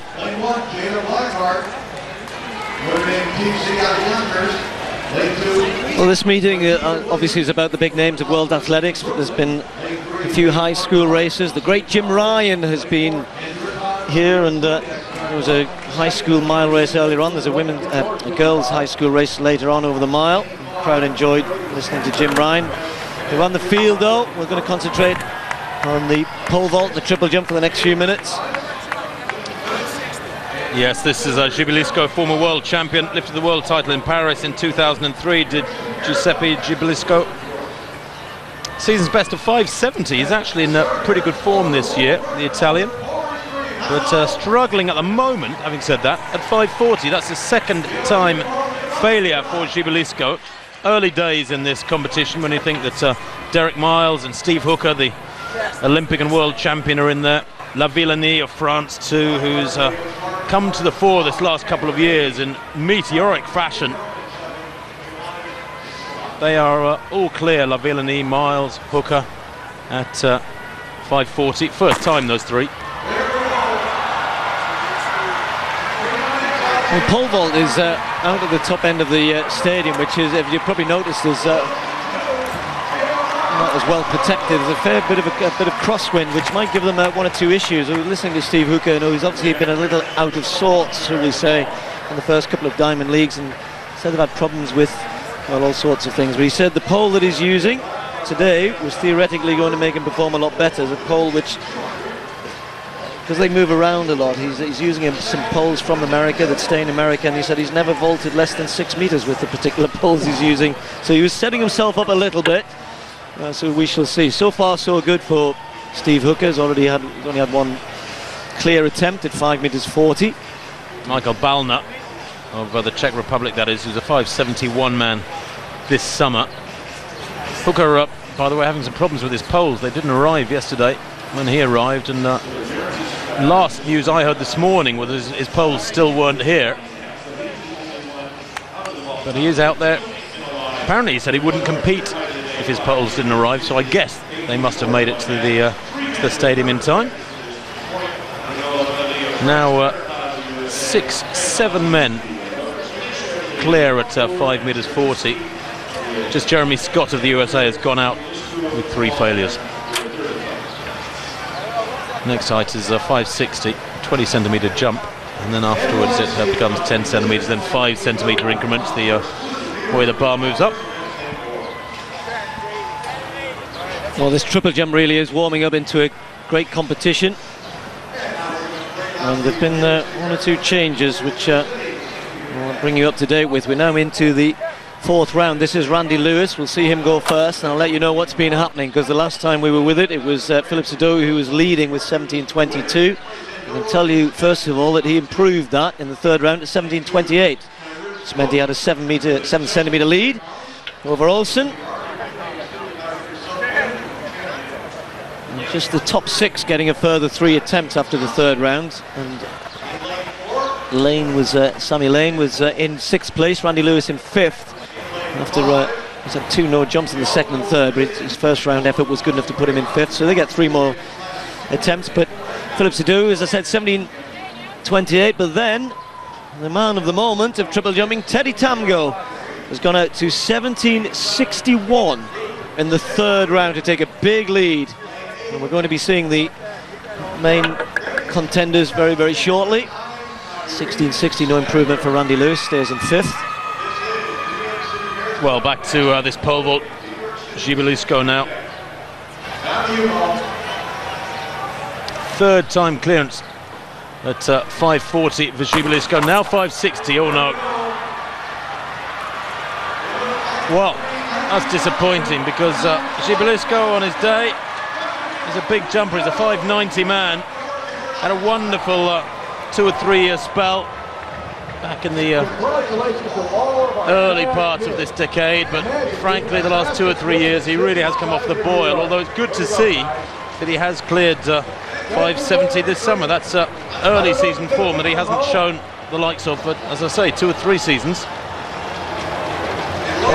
Lee Van Sands of the Bahamas jumping into, you guessed it, he's almost leading the other competition here, isn't he? He's in 4th place, but the others are very distant from the top 3 big names, Olsen, Idu and Tamgo. Lee Van Sands struggling to get even close up to the 17-metre mark. Has jumped the season's best here so far today, 16:80 in the 3rd round, but no improvement there, 16:72. So just to reiterate, Tamgo in the 3rd round has gone out to just 2 centimetres shy of his world lead. Jumped 3 weeks ago now. He did 17:63 back in France. He's done 17:61 here in New York. Idowu in 2nd place, 17:28. And Olsen now finds himself in 3rd, 17:21. He had a no jump in the 3rd round. But how he must be loving this after all of those problems he's had. He's right in there in contention. Certainly his 2nd round jump looked as though it could be worth more. That was a little better perhaps from Olsen. Not sure he quite got the extension at the end there and finished it off. Might be a slight improvement, Tim. I think that looked better. I think that looked pretty good. He's enjoying himself. I bet he's just loving being back after a couple of very, very difficult seasons, which of course included the Olympic Games where he just couldn't feature, and now he's back in the thick of it. It's almost like the second half of a career, isn't it? I wonder if he was able to evaluate his life and come back with just a little bit more enthusiasm but relax at the same time. 17:21 again for Olsen in round 4. That's how hot it is. Get the vest off, get a bit of fresh air over your body. Now next to go, Philip Sudowu. 17:22, 17:28, improving with those second and third rounds, but boy has Tamgo thrown the cat amongst the pigeons. 17:61, only the Frenchman himself has gone further than that this year with his world-leading 17:63. It was, ironically, that 17:61 into a very marginal headwind, whereas Udowu's best, which holds him in second place, 17:28, was with a reasonable tailwind. No, just didn't have the momentum through that final phase. Didn't look relaxed, Phillips there. Really worked hard through the first two phases, but seemed to lose so much drive and forward speed in that final stage. And again, it's just rather a lackluster third phase, hitting the sand. No, he knows the rhythm's not there yet. 2 rounds to go. 17:31, a slight improvement, but he's, well, 30 centimetres, about a foot shy of Tamgo, and that's a long way yet. It's nearly there, isn't it, Tim, with Phillips? You know, he relies on his power so much, but if that rhythm isn't there, if the timing isn't there, and it's really just that last phase. He's, as you said, almost standing upright as he lands in the sand.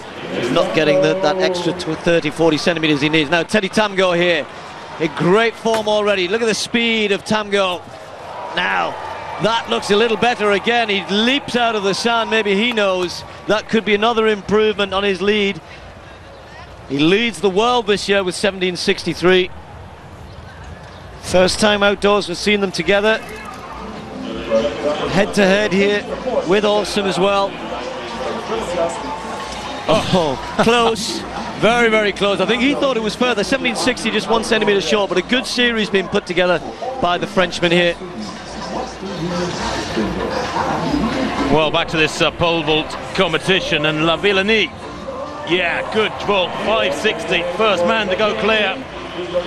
Popped over 540 first time, as you'd expect from a 6-metre vaulter. 560, equally competent to clearance there.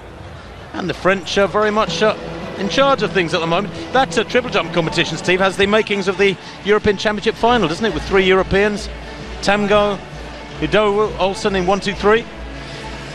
Yes, I was mentioning that earlier on, that there's a few very, very sort of tantalising, mouth-watering events coming up, and it's great. You know, there aren't many events in Europe, as we'll see the start list of the men's 100 coming up, which would be a case in point of there are so many track events where European men just do not win on the world stage, don't even win medals at the Olympic Games. Not one medal from a European athlete, but in the field, very, very different indeed. And triple jump, where the Europeans are dominating. Well, they don't dominate in the 100 metres, that's for sure, although I noted the other night that Christophe Lemaitre, the young French sprinter again, and very close to 10 seconds, but we've only had 4 men under 10 seconds so far this year. Of course, no Usain Bolt here, not competing anyway, no Tyson Gay, so the way left open for the likes of Mike Rogers here, amongst others. It's a field which Maurice Green, you can just see interested spectator sitting on his own in the stands there. Ryan Bailey will go in lane 1, ran the 200 in the Shanghai Diamond League, finished 3rd there. A big sort of jump forward last year. He's run 10.09 this year, close to his best. Chirandi Martina, the man of course famously disqualified in Olympic 200 metres. Johan Blake of Jamaica, just 20 years of age, one of their huge crop of very good young talented sprinters. Richard Thompson will go in lane 4 from Trinidad. That was his birthday earlier on this week, just turned 25. And getting into some sort of a good season form. He hasn't been running too well so far this year, Thompson. Now, Daniel Bailey, again, another one who's struggling to really get moving. He's got a good lane here, right in the middle of what, as I said, is a strong field, but it may well be this man, Ivory Williams, who should start as the favourite. As I said, he's one of only 4 men to have run under 10 seconds so far this season. But conditions here, if the wind just stays right around that 2 metre mark as it did for the 100 hurdles, we could be in for something pretty swift here. Mike Rogers, silver medal world indoors. As ever, running with the headband. One of the shorter sprinters, and when he stands next to Usain Bolt, well, he makes Usain look about 7'4". Trell Kimmins ran a personal best in Oslo on Friday night, 10:09. He's in 8th, and we're using 9 lanes in the home straight here. So Travis Paget, who was 3rd in the Doha 100 metres, gets the outside lane. He's only run 10:3 this year. He had such a good year, an Olympic year back in 2008, ran 9:89, and Eugene that year, and it looked as though he was going to be a big new star for the United States. Hasn't quite turned out that way for him. There's the full lineup then: Bailey, Martina, Blake Thompson, Daniel Bailey, Williams, Rogers, Kimmins and Paget. It's a case of take your pick here. Williams the fastest in the field so far this year in lane 6.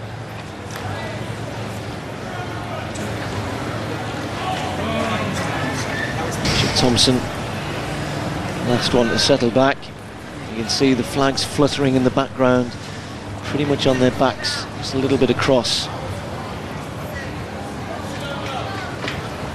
So the men's 100 metres.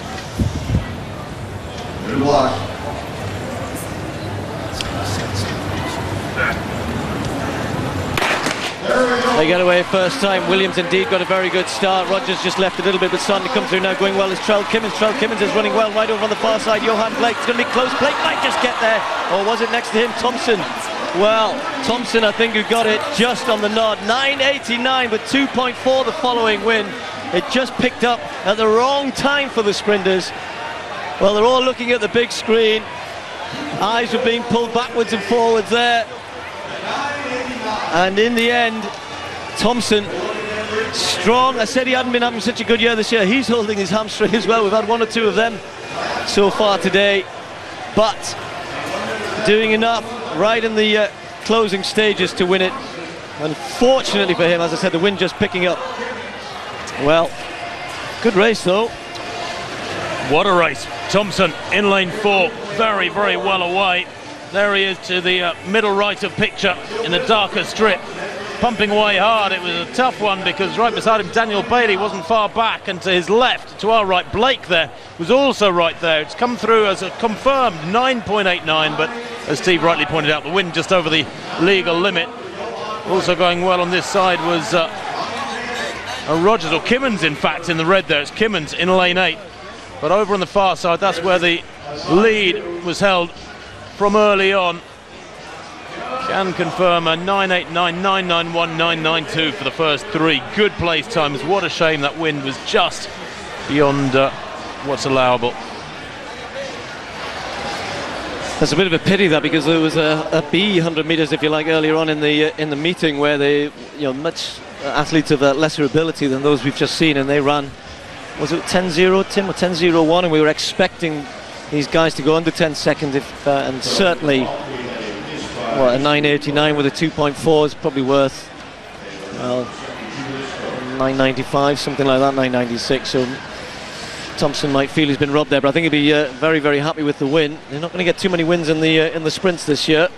Well, he will if everybody stays injured. Right there at the moment with Bolt and Gay both out injured, and Asifa Powell staying away from this one, and you can't blame him. He's been racing a great deal as Asifa Powell, producing one great performance after another. 9.82 last week, or rather in Rome just 48 hours ago, because this meeting, of course, the 5th in the Diamond League series, remember 14 meetings of the series, is literally just 48 hours after the competition in Rome. And a few athletes came across with us yesterday, and I'm not sure too many of them performing that well. Hardly surprising. It's a long old haul. It's meant to be a 9-hour flight. We kept sitting on the tarmac, our plane, for 2.5 hours, which turns it into, well, about a 15-hour journey when you throw in the bits and pieces at either end. Glorious conditions still here at the Akan Stadium. If you've just joined us, it's been an astonishing series of track performances we've seen over the last hour and a half or so. In one event after another, we've had meeting records.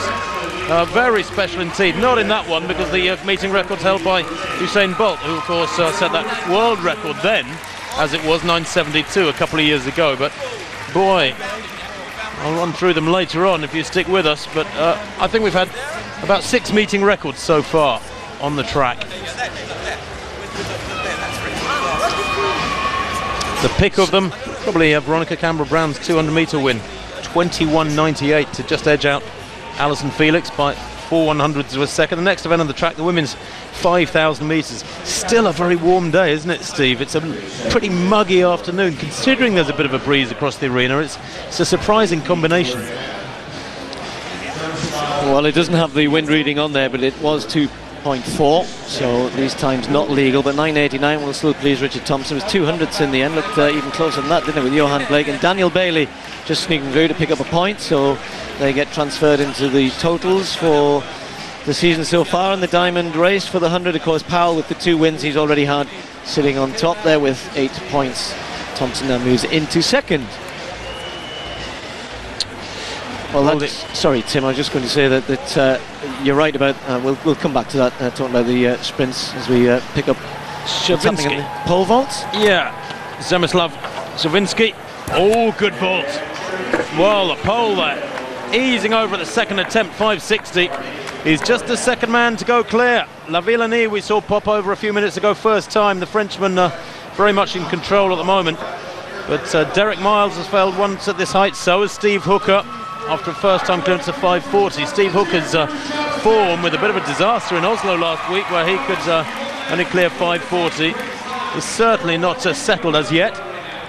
Maltamur has failed as well.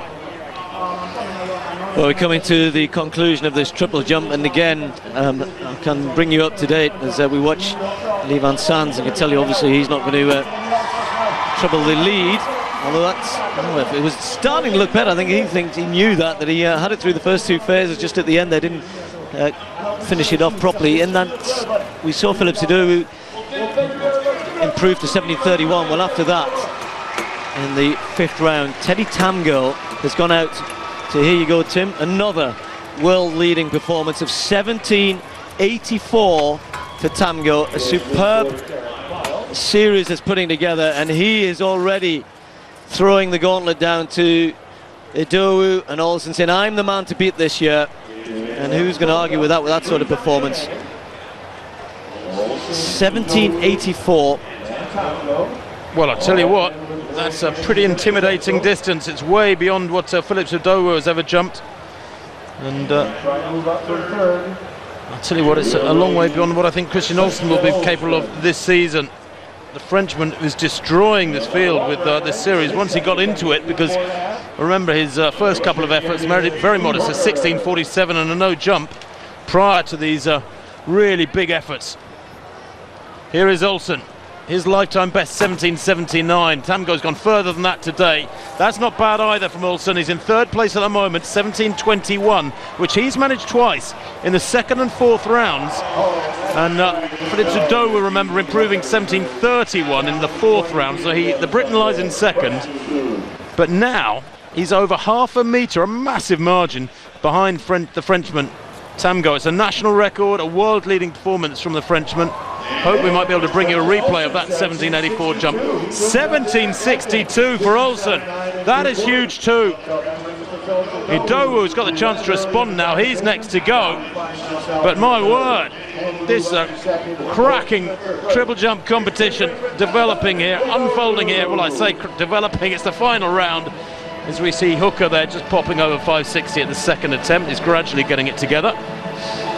Well, how can Philip Idowu respond here? He's lost 2nd place now to Olsen. He's also seen Teddy Tamgo go out to one of the longest jumps of all time. We'll just check on the world list. He's about 10th at 12th, 17:84. No.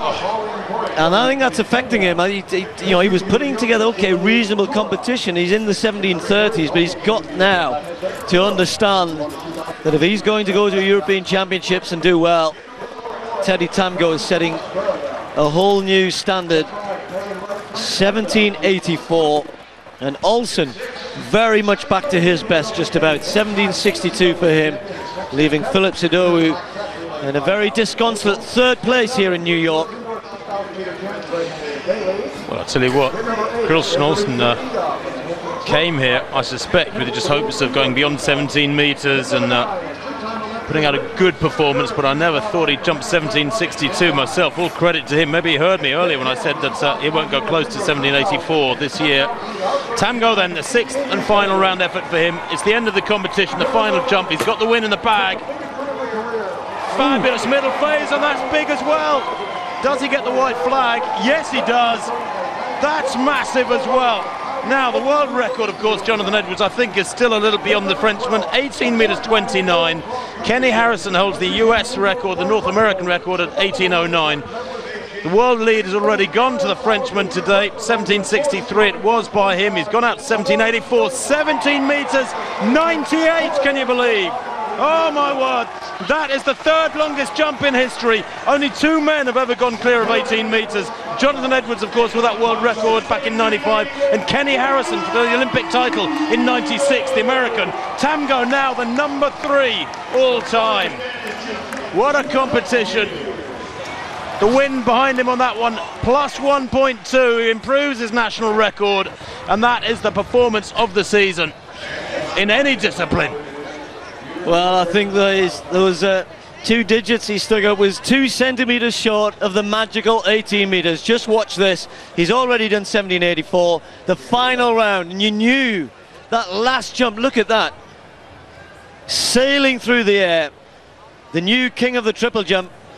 A world record at the Indoor Championships. Philip Sidowu goes over to congratulate a man who very much sits on top of the world as far as the triple jump's concerned. There you see a new world leading distance, but more importantly, the third longest triple jump of all time. Christian Olsen, great to see him back, 1762 in second place, and Idowu having to settle for third.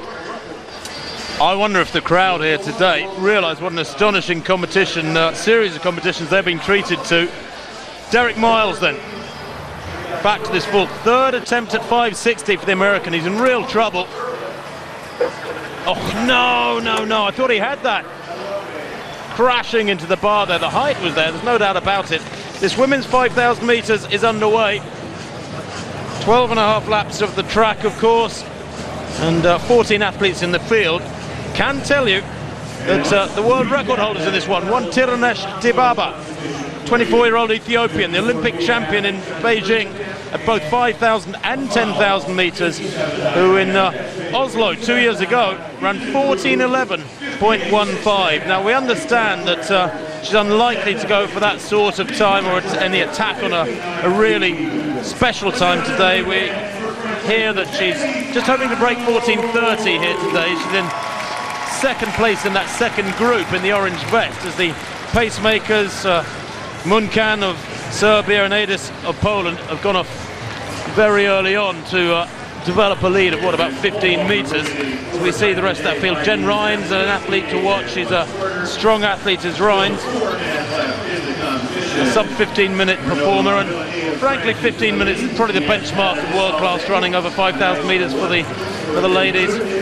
But it's Munkan who leads. She's due to go to 1 kilometre in 2:52, which of course 8 seconds times 5 is 14:20 pace. However, the second kilometre we're expecting to be around 3 minutes or something closer there. It is still very warm, very sticky. And Dibaba here, well, she has some significant competition in the figure of Ejigu, her compatriot, the same age at 24. She's the fastest in the world this year, Ejigu, with a big win in Shanghai. That was on the 23rd of May. Ejigu running 14 minutes 30. That was a new personal best. So it'll be interesting to see how Dibaba goes here. She's had her own injury problems this last year or so.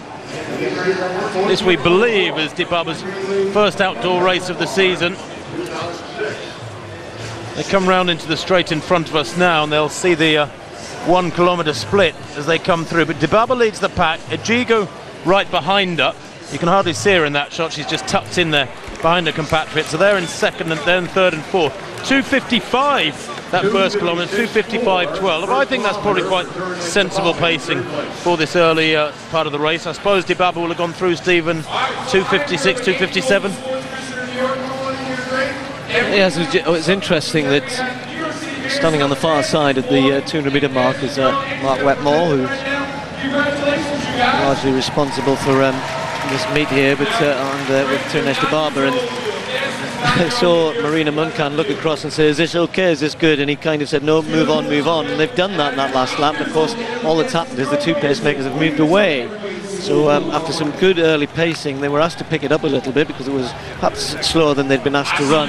But Dibaba herself, not interested. And I was going to say, I don't suppose she's particularly delighted having to lead the pack round like this. She's certainly got a worthy competitor in the form of Ejigo. I mean, when you sort of casually said, "Oh, she's just looking to run under 14:30 today," and you have to put that into context, don't you? Only 9 other women have ever run under 14:30, apart from herself. And while 14:30 for her, when she's in shape, when she's running well, that's it. No, absolutely, 14:11 it's easy. Absolutely.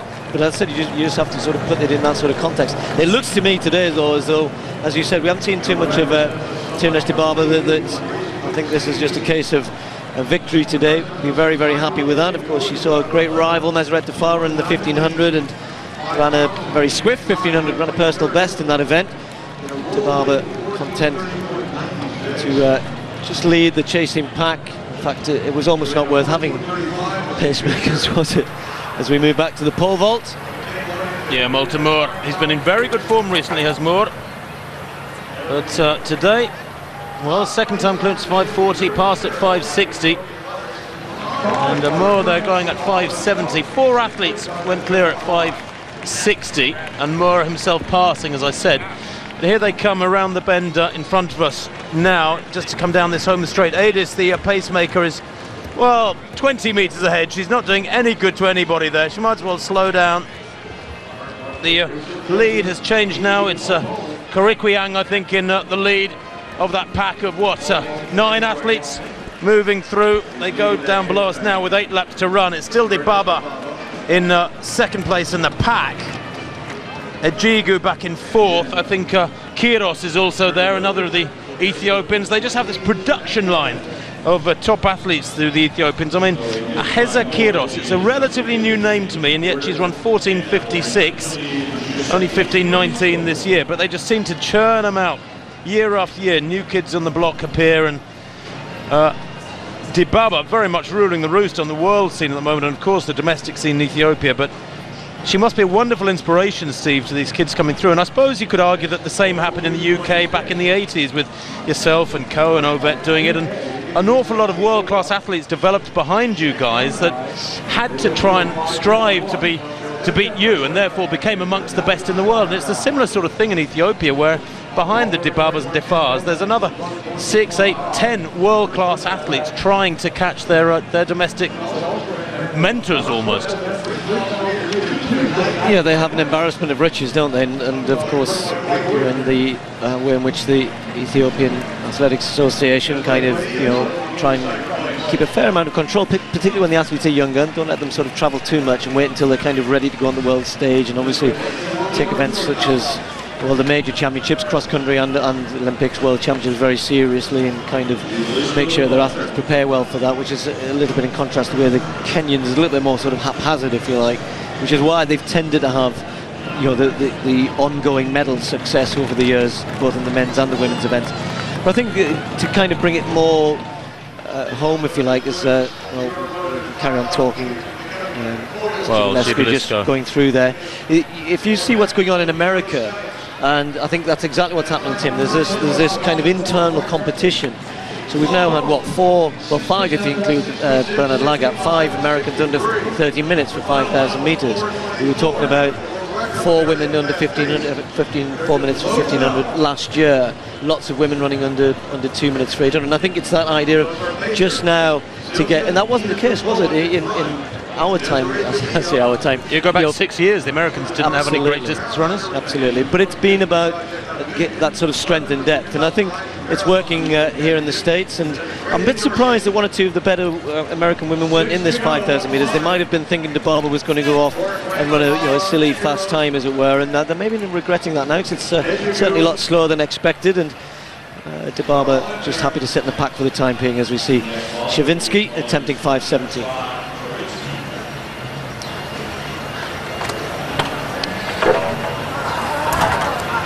Well, I'll tell you what, they are struggling over there. I don't know if it's because of the wind. There is still quite a gusting wind coming in from their right as we go back to this 5,000 metres, and it's Davila now who leads the pack. About 20 metres behind Aid is the pacemaker, who drops out as they get over to the far side there. They went through 2,000, by the way, in 6:02, which means that their second kilometre is outside 3:07, so it slowed dramatically. 2:55, 3:07. Now Davila leading, and Desiree Davila is an athlete who has only just broken 16 minutes. And I suspect we'll find that this third kilometre is much, much slower. I mean, they were hoping to get to 3K, in about 8:40, something like that.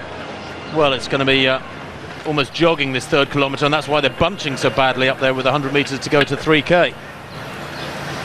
Lavillenie has had a very clean competition so far, as you saw. His first attempt at 570. They are a little isolated at that top end, as we were saying earlier on, Tim. They're kind of beyond the main stand, if you like, and no crowd around that top bend to cheer them on.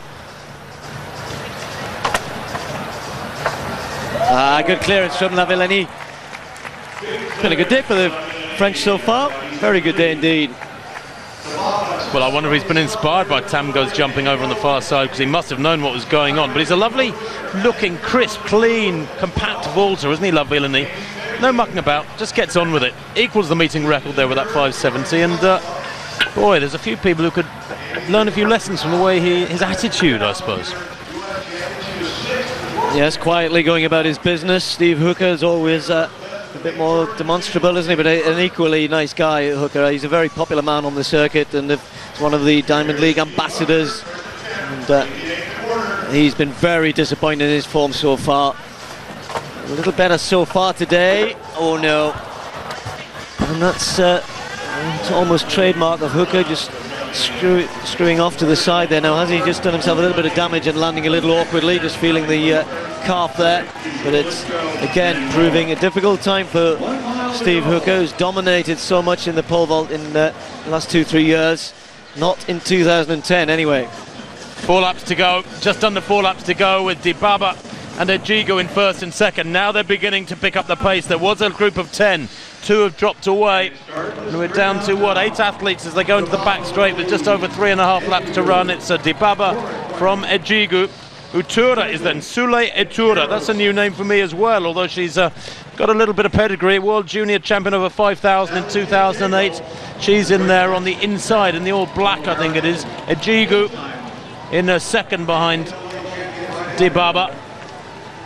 And also there, of course, is Kiros of Ethiopia. They really are dominating this pack, the Ethiopians. They haven't yet really picked it up significantly, but the splits, well, they got to 3 kilometres in 9:19. That means that third kilometre was ridiculous. It was about a 3:17, that third kilometre rather, and that's disappointing. It really has become a little tactical affair, this, and it'll just be a test for DeBarber to show off her wonderful finishing speed over the last, well, you make your guess as to when she will kick away. Has a little glance over her shoulder there. That indicates she's probably been clipped from behind, and she's just going, hey, stop that. It's very, very frustrating if you do lead and somebody behind you misjudges their step and keeps clipping you.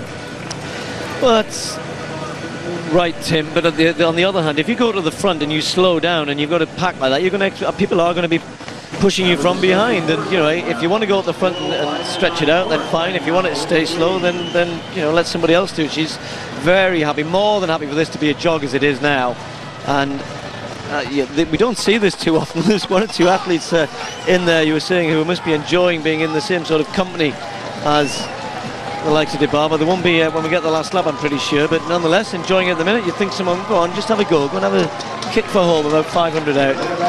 Well, see what happens. 12:25 at 4 kilometres. It is desperately slow. They're averaging about 3:06 per kilometre. Dibaba just covering everything now as she comes around with just over 800 to run, just over 2 laps to go, and she'll be relishing this one. This little test of her sprint ability will clock that final lap from Dibaba. They all know what she can do too, so all credit there to Yoda Begley of the USA, who goes round to the front with 800 to run. She might be working pretty hard in this sort of heat. It's not ideal for distance running, I have to say. It's probably, what, about 25 degrees, 27 degrees, quite sticky. Still that group of 8, you could almost throw a blanket over them. But Dibaba there just beginning to stretch her stride a little bit to cover this surge from Yoda Begley. Good, all credit to the American, but you sort of feel there's a degree of inevitability about the eventual result, and that would be a dominance by the Africans in the top placings for my money. Dibaba there in pink in second place, Ajigo in third. It's a matter of not if but when Dibaba decides to kick in, Steve. Well, it is, but you can just see Ajigo asking for a little bit of room there, but she's in a perfect position to strike. And remember, she outkicked Masai and Melkamu in Shanghai, and that's no mean feat at all. I think Dibaba is the best. Certainly if she's in shape, and she's already stretching it out now. She's maybe just a little fearful of Ajigo, who's right on her shoulder. As they come to the bell, Tim's getting the stopwatch out. We'll see what happens now. Dibaba won't do it all in one go. She'll make 2 or 3 attempts to pick up the pace. This is the first one. Puts her foot down for the first time, and Ajigo right with her still. 350 metres to run, and it's Dibaba from Ajigo, and look at the effect of that immediate acceleration. 300 to run. Ajigo matching her stride for stride. She hasn't got this one in the bag yet. She does have wonderful speed endurance, does Dibaba. She's pushing off the curve there. Look at that, forcing Ajigo wide. There's tons of room on the inside. Ajigo could almost come through on the inside as they close through with 200 to run. And the gaps have opened dramatically in the space of half a lap here. But Ajigo is still there. Is there a little bit of desperation in Ajigo's stride as they come round the bend with 120 to run? The crowd in the home straight stand around us rise to their feet and roar them home. And now she's got the daylight. She does have that wonderful endurance. She just keeps pounding away. Race after race, she beats the her rivals in submission. She wins by 15 metres and more. The final lap there, about 58 seconds. 15:11 the winning time there. And that is finishing speed that very, very few women in the world can reproduce. It's not a bad finishing lap time for a 1500 metres or an 800 metres, never mind about a 5000, albeit the winning time is almost exactly a minute outside her world record. I think we have to bear that in mind, Steve. It's a bit like the lads running a final lap in 51:52 in a very slow 5000 metres, but nonetheless it is impressive, and the way that the field was stretched out there and these huge gulfs developed between the top 4 or 5 athletes really does underline the quality of this athlete. Well, it does, and I think, you know, I was watching that, and you said an air of inevitability about it, and she does wind it up, wind it up, wind it up, and that, you know, it doesn't all happen in one burst of acceleration. And I think I'd be trying to make her use a burst of acceleration, and I'm not saying that you'd necessarily outkick her, but time and time again they line up behind her and think that they're going to get her in the home straight, and by the time they get the home straight they're motoring at full speed. You're already starting to slow down. She's had them running full pelt for the previous sort of 200, 300 metres, and then you have nothing left in the home straight. And somehow I think I would have got in front of her before we got to the bell and kind of messed her around a little bit and see whether that made any difference. Probably not, but hey, it would have at least stopped her just sailing away as she did in the home straight there. So that pretty much concludes on the track, but we've still got some business to go in the men's pole vault. The bar is at 570, and so far we've only seen one man go clear. That's Livellini. Well, this is Moltemur of Germany. Third and final attempt at 570. Only one man clear, as Steve said. Hooker's had 2 failures. Sawinski of Poland 2 failures. Zibilisko 2 failures. And this man Moore, the first to face his final effort. And he is up against it. He had 1 failure at 540 before going clear. Then he passed at 560. Well within his compass, this height. No, oh dear, all over the place there.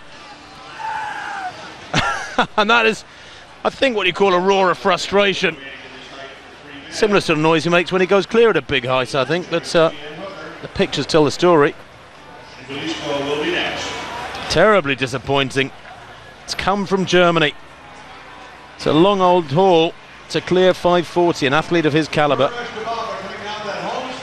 And next up will be Gibilisco, the Italian.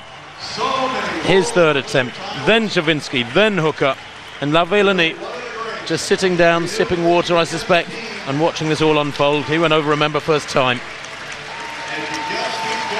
So third attempt for the Italian.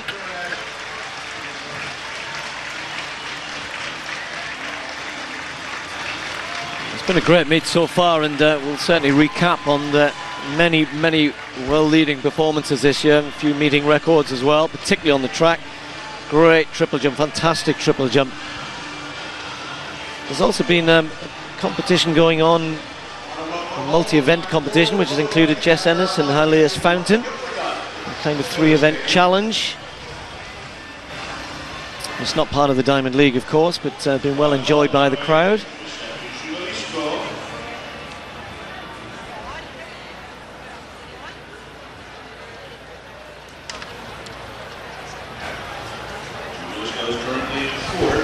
So third attempt at he's done this a couple of times, hasn't he? He had me going there. Gibilisco just aborting that third attempt. He's still got a little bit of time left on the clock. And be surprised. I mean, he might surprise me, but I watched him sort of clamber over 560, and he took 3 attempts to clear 540 as well. And maybe he's just delaying the inevitable here. Yeah, has he even been timed out? I think he has now, Tim. Yeah, the time's gone. That's him done. He's not a happy man, is he? Goodness me. We're waiting for a shoulder shrug to go with it all, but didn't quite get it there. No, well, so that's another man out. So just Lavellani clear, of course. Javinski and Hukas both left with 1 attempt at 570.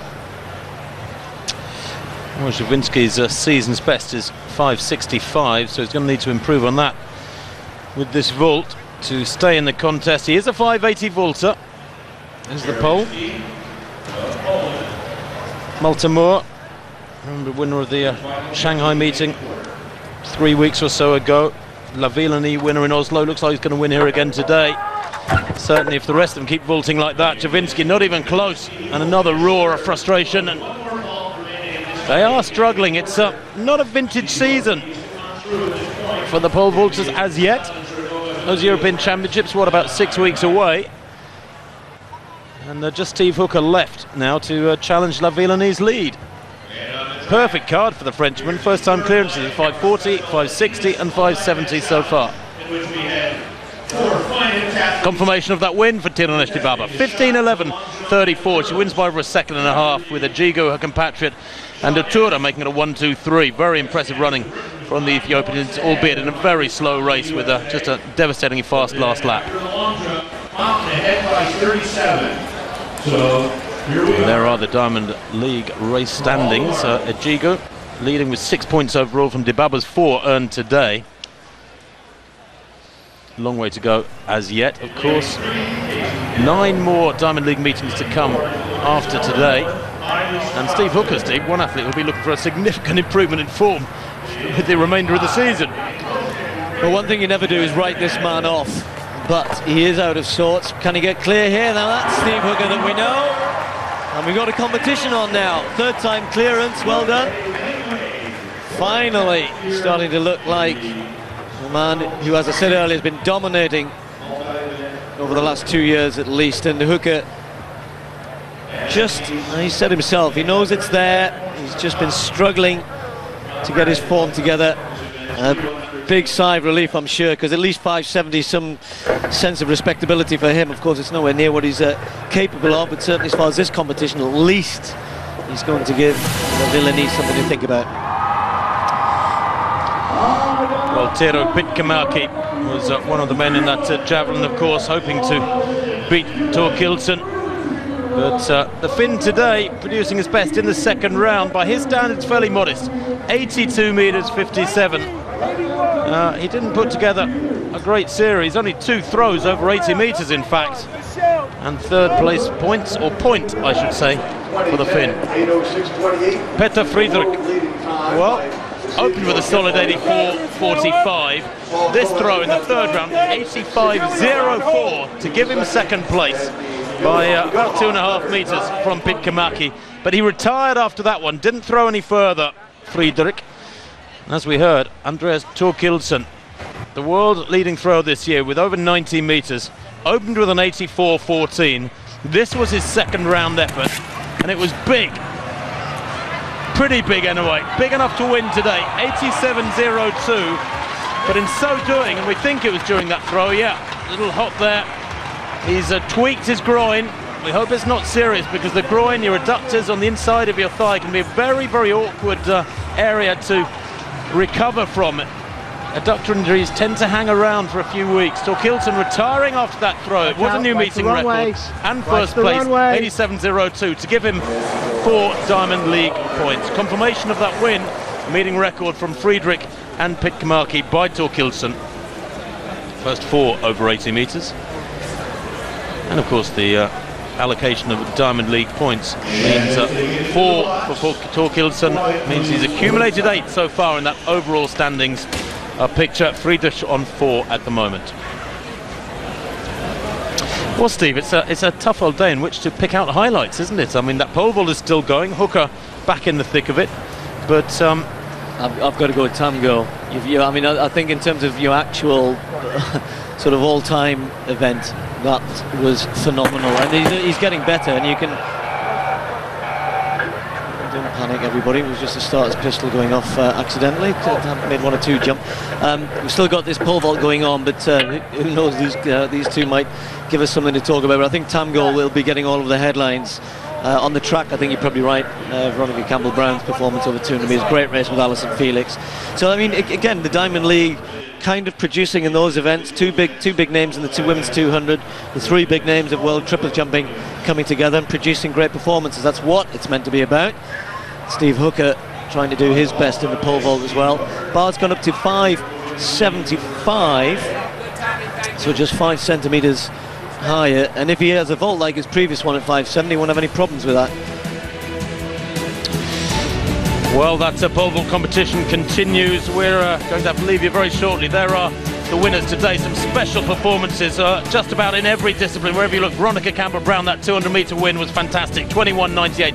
Teddy Tamgo, remember, 17 metres 98, the third longest jump in history to win that triple jump competition. Karen Clement opening proceedings with 47.86 in the 400-metre hurdles, and it just got better and better as the meeting wore on.